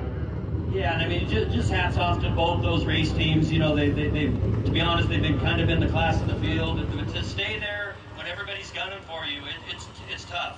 And you just saw the experience of those two racers go through in that round. They were calm, collected, they made no mistakes. And I'm trying not to be biased here, but how about an all Lewiston, Idaho final in Unlimited at our first track? Yeah, I think that's awesome. Pretty cool. And I've watched River grow up. I know his family well, and of course Leighton. And it's really cool to see these two guys. And really, they're fairly young in the spring boat world. And to see both of these kids come in there, and Leighton coming in here and just doing a fantastic job of getting these boats figured out. And the things that they've learned, and one, just to get Leighton's hand controls and make the boat work for him, and he's so good at it too. And then all the things that they've done with the motors and the pumps and the hulls, and it's just it's super impressive as a team as they work together. At Pure Insanity, Preventing Insanity, it's just it's really cool to see. No, it is just both of those young guys they're amazing young men, all of them. Cody, Cole, all that. They're great role models for the sport. They're both ambassadors. Like we talked about Leighton yesterday, to overcome what he has to get to this point and compete at this level, and it's no big deal for him. Like he doesn't see himself as being any different or driving any different. He has hands to run, and Leighton is. I mean, he is the man. Like he is a racer. He wants to compete against able-bodied guys at the same level, right? That's what he's thinking. He's just an awesome person. And their whole team. His mom and dad. I know his father-in-law Kelly, Superior Construction, coming on board and being a big help. They've got a great support group. The whole Gateway family of businesses in town, which I know you've been employed for many years, and you throw them together with the Rogers and operating out of the same shop, and it's just the hard work's paying off today for those two teams. Yeah, the Navigators too. The Navigators come from racing families and actually race dirt bikes and race off-road, stuff, and it's just it's a cool camaraderie, and I think they mesh well together. As far as analyzing this, going over the data, making sure all the boxes are checked, and I think that really helps to solidify what they're doing today. 100%. And hats off to both those guys for raising the bar. I mean, you look at that engine combination. Leighton went from Group A, and then to go to that big, complex, and nasty of a motor, and to learn it as fast as he has, to be that competitive. I mean, to learn how to drive the Pro Charger and the deal with the lag involved, and to get having someone from Australia and Boise working in conjunction to get the motor right. You just have two totally different types of superboats in this final, versus the straight methanol injected small block of River. So it's really cool that you can go take two different paths and end up a few hundredths or tenths apart. So that's what makes the sport so cool. Unlike maybe NASCAR and some of these other sports where they've got you in such a box. You can't change anything. Like, you can't change, and in my opinion, that's kind of hurt the sport. It's not like the good old bootleg and whiskey days of NASCAR where you run what you brung and show up, and now they've kind of put it in a box to where honestly it's not near as enjoyable for me. Yeah, you're following a straight line, you got a draft to pass and all that. Yeah, you look at the different, we've got an injected Ford motor that was in the top four. We have a big block Chevy that was right out of there. We have small blocks, we had Pro Chargers, we had Kinsler, we had Hillborn. Just so many different combinations, and it comes down to a few tenths apart. So I think that's what makes the sport so amazing. It is. It's exciting for me as the first time I'm announcing one of these events, and just I've been, of course I'm around these other guys and I hear a lot about it, so I feel like I know a lot. I don't know nothing. I remember Leighton just trying to get the throttle thing figured out. Many years ago for the very first time, and to look to where they've come now, and then at that point River wasn't even racing yet, right? So, and here they are at the highest level with the baddest boats here, and both of them really, it's kind of their first time running these big boats too.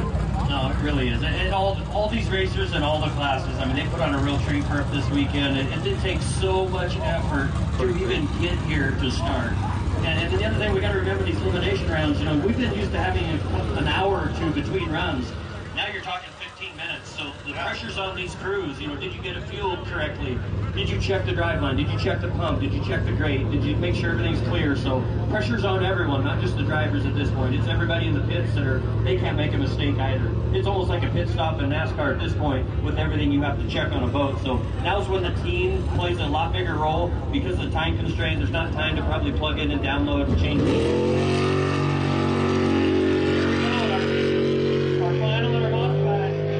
Yes, sir. It's check in. Frank and Kelly coming off the championship season last year. Hoping to take home the checkered flag today.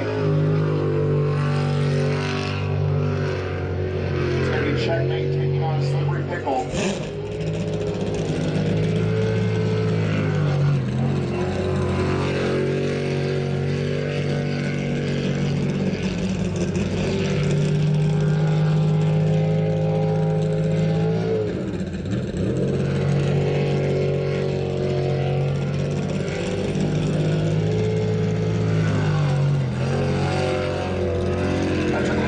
Let's see what it comes back as.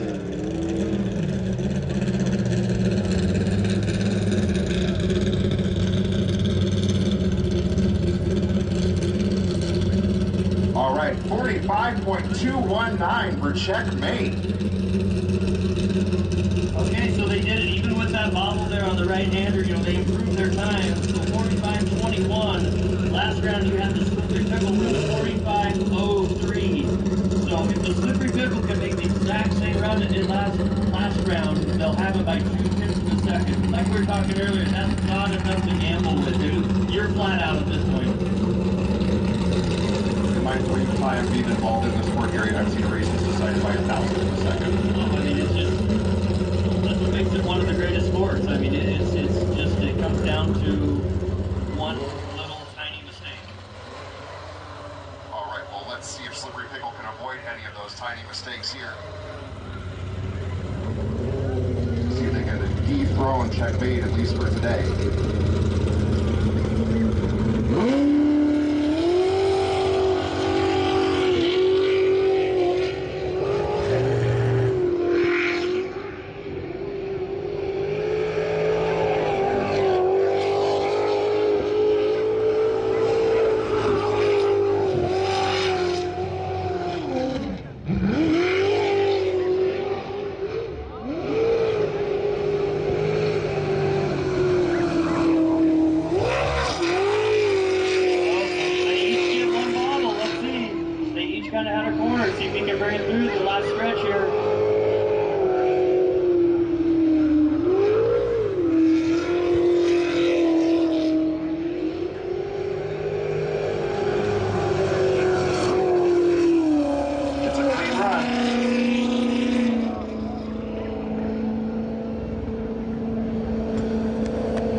Official time on that, guys, 47.169 for Slippery Pickle. So your winner today, Checkmate Racing's Frank and Kelly Toptemark in the 55 boat.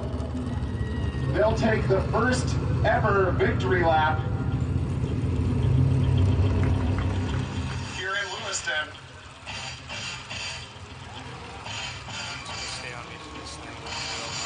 So your inaugural EC Enterprises Motorsports Park race winner for the ASBR Pro Racing Series. Congratulations to Checkmate Racing, number 55, Frank Toptemark and Kelly Toptemark. What a show they put on for you today in Lewiston. Let's give them a hand, folks. Let them hear you, Lewiston, as they make their way around for the victory lap.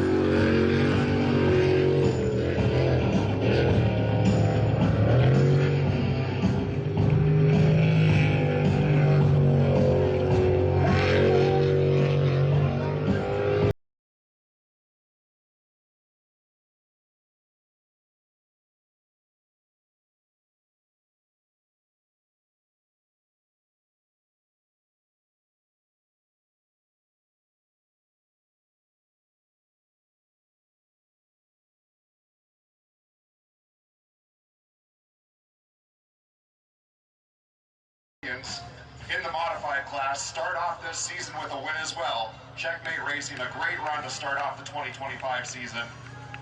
So they're going to be feeling good and going into the next race in Port Angeles. We're going to have a good one here in the 400s, Gary. Yeah, I was just looking at the times, and I mean, we're less than a half second between each other. 4:10, and you know they're both going to let it hang out, and I can guarantee you they heard Ivy Tiger sitting in the boat right now. Yeah, absolutely. Ivy the Tiger always brings it up another notch. And Cliff and Roger, they know the song to play. They knew exactly the right song to play.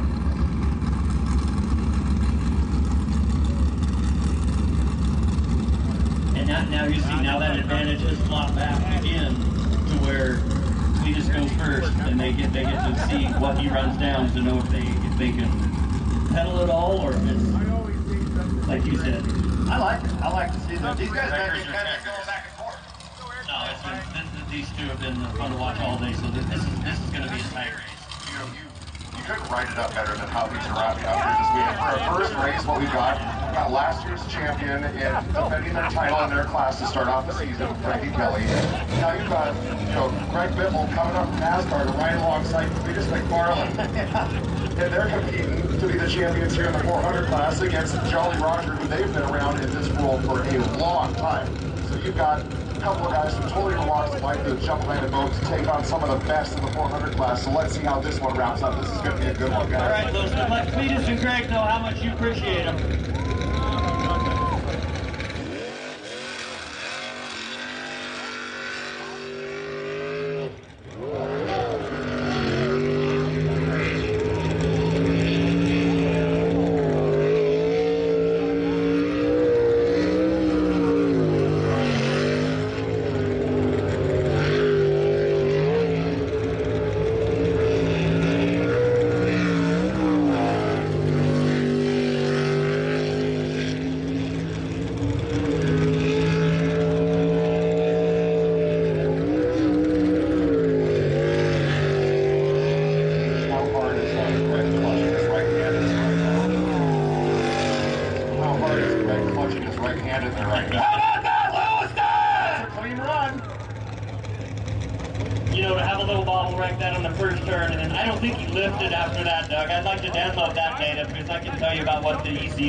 All right, guys, so 41.043, your official time for Do It for Dale, Cletus McFarland and Greg Biffle.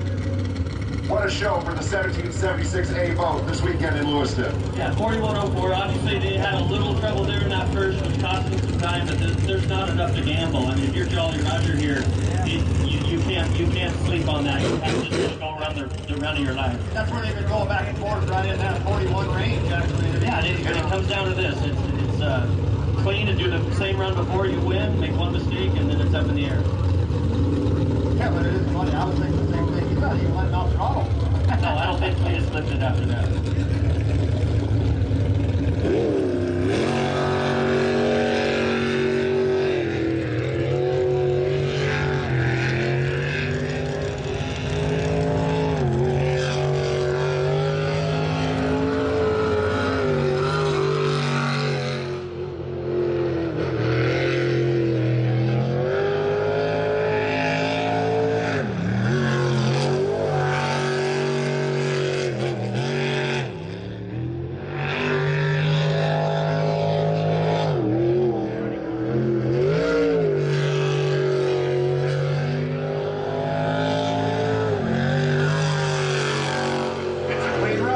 See if they did it. It's going to be a tight one.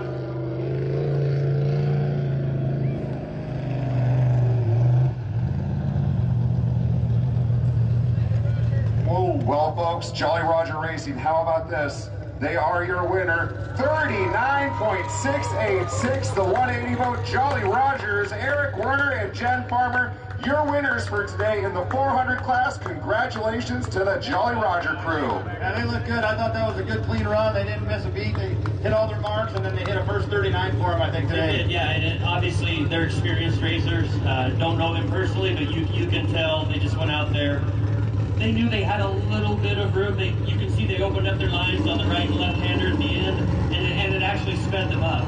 So smooth is fast in straight boat racing, and they smoothed that up in the final round. They waited all day, so they progressively got better. They're obviously experienced. That experience was just on display.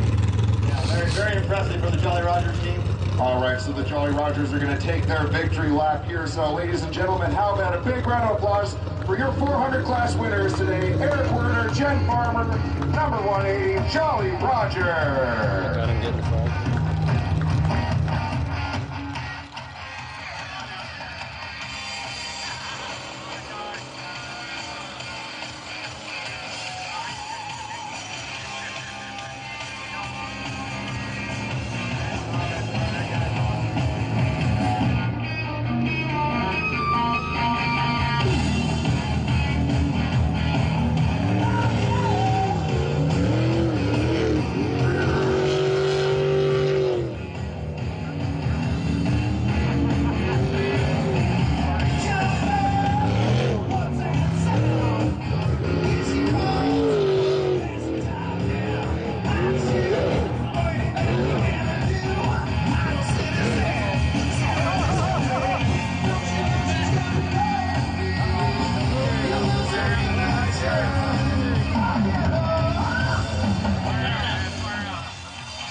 There's so much work that goes into trying to win one of these races, and there you can just kind of see a display of letting your emotions go. Like, been there, done that, spun out in the spun out pool after and about wrecked because you just to know you just put in that months and months worth of work, all the investment, and then to take the checkered flag, like, it's kind of overcoming. You know, it's a lot of emotion, so that can happen pretty easy. Yeah, and they had a little bit of issue after the end of qualifying, then to kind of come back, and so then they come back and then they take home the win here today. That's a fantastic job. Yeah, it even makes it more gratifying. You know, they were halfway up that far bank. Yeah. You know, 2 rounds ago to come back. That's a real testament to their team, and so very deserving win for those guys.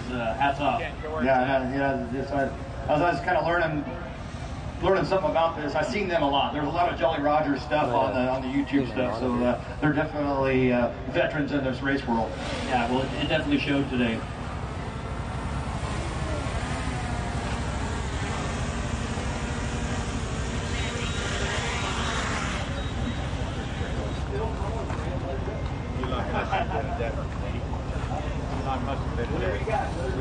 Sure. Comes apart, lands and stuff. Goes to space, comes back, lands. Vertical. Slowly wrapping up what's been a great weekend here at EC Enterprises Motorsports Park. The first race here, and you can see our island hoppers. They've been working hard. No, you won't be able to. They're still not off the hook yet, so. Grass left. This is going to be a fast one next. Holy shit. And the silt's really coming onto the grass down here.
We talked about all day long, throw it out the window because we're here. Absolutely. Now it's everything you got, let it all hang out. This is it. No strategy at this point other to go as fast as you can. And folks, if this is your first race, remember both of these boats. You already know these folks in your community, but they come to put on a show and they never disappoint.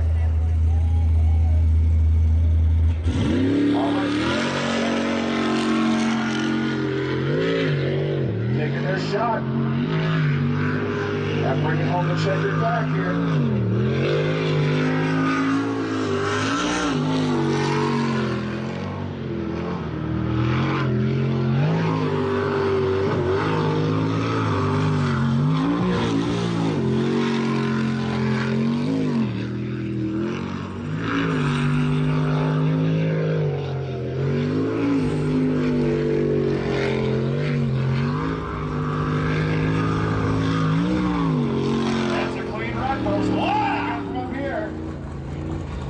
Everybody put your hands together for Leighton Lilly and Cody Holzer.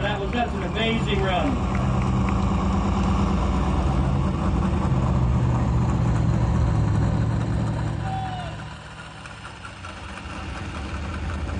All right, the numbers are in, guys. It's a 37.494 for Running Insanity's Leighton Lilly and Cody Holzer. And that's Leighton's fastest time of the whole weekend. So he did exactly what he needed to do right there.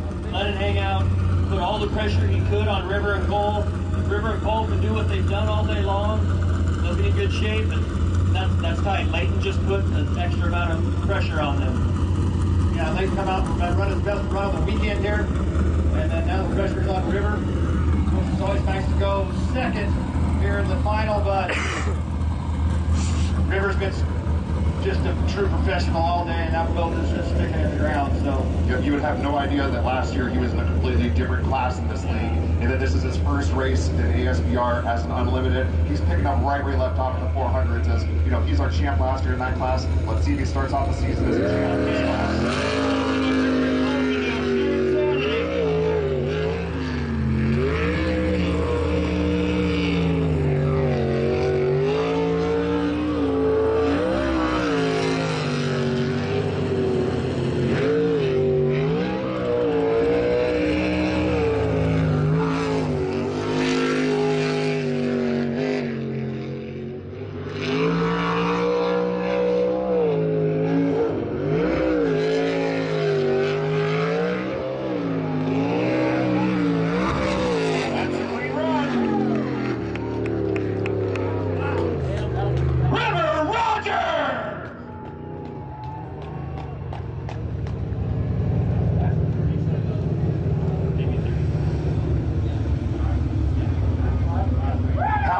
Guys, your winner for the Unlimiteds in the first ever race here at ECMX Park with a 35.413 pure insanity. River Rogers and Cole Keats, the 285 boat, putting on a show for the home crowd.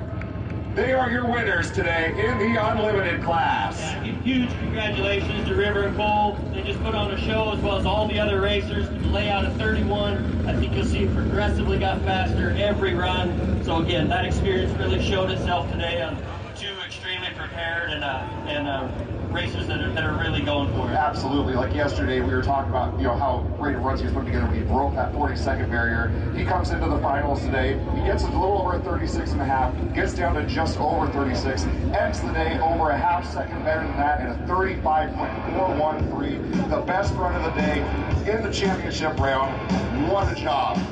Congratulations to that whole Pure Insanity team, everybody in the pits, everybody from Holtz, Lowe's, Engine Builders, Chris Christie, just that whole team. They really put on a good show for us here today. Absolutely. So thank you again so much, everybody, for joining us here at EC Enterprises Motorsports Park for the very first ASBR Pro Racing Series powered by STIHL event, the first event of the 2025 season. We can't wait to come back here and see you in August.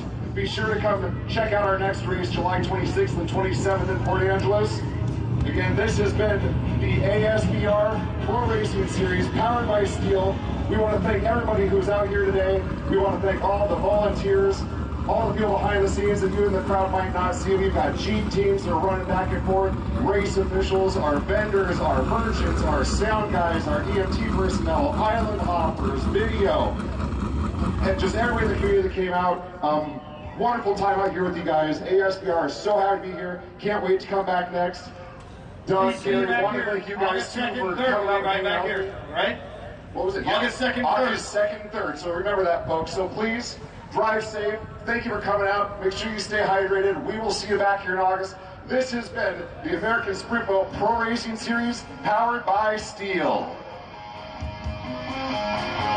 See ya!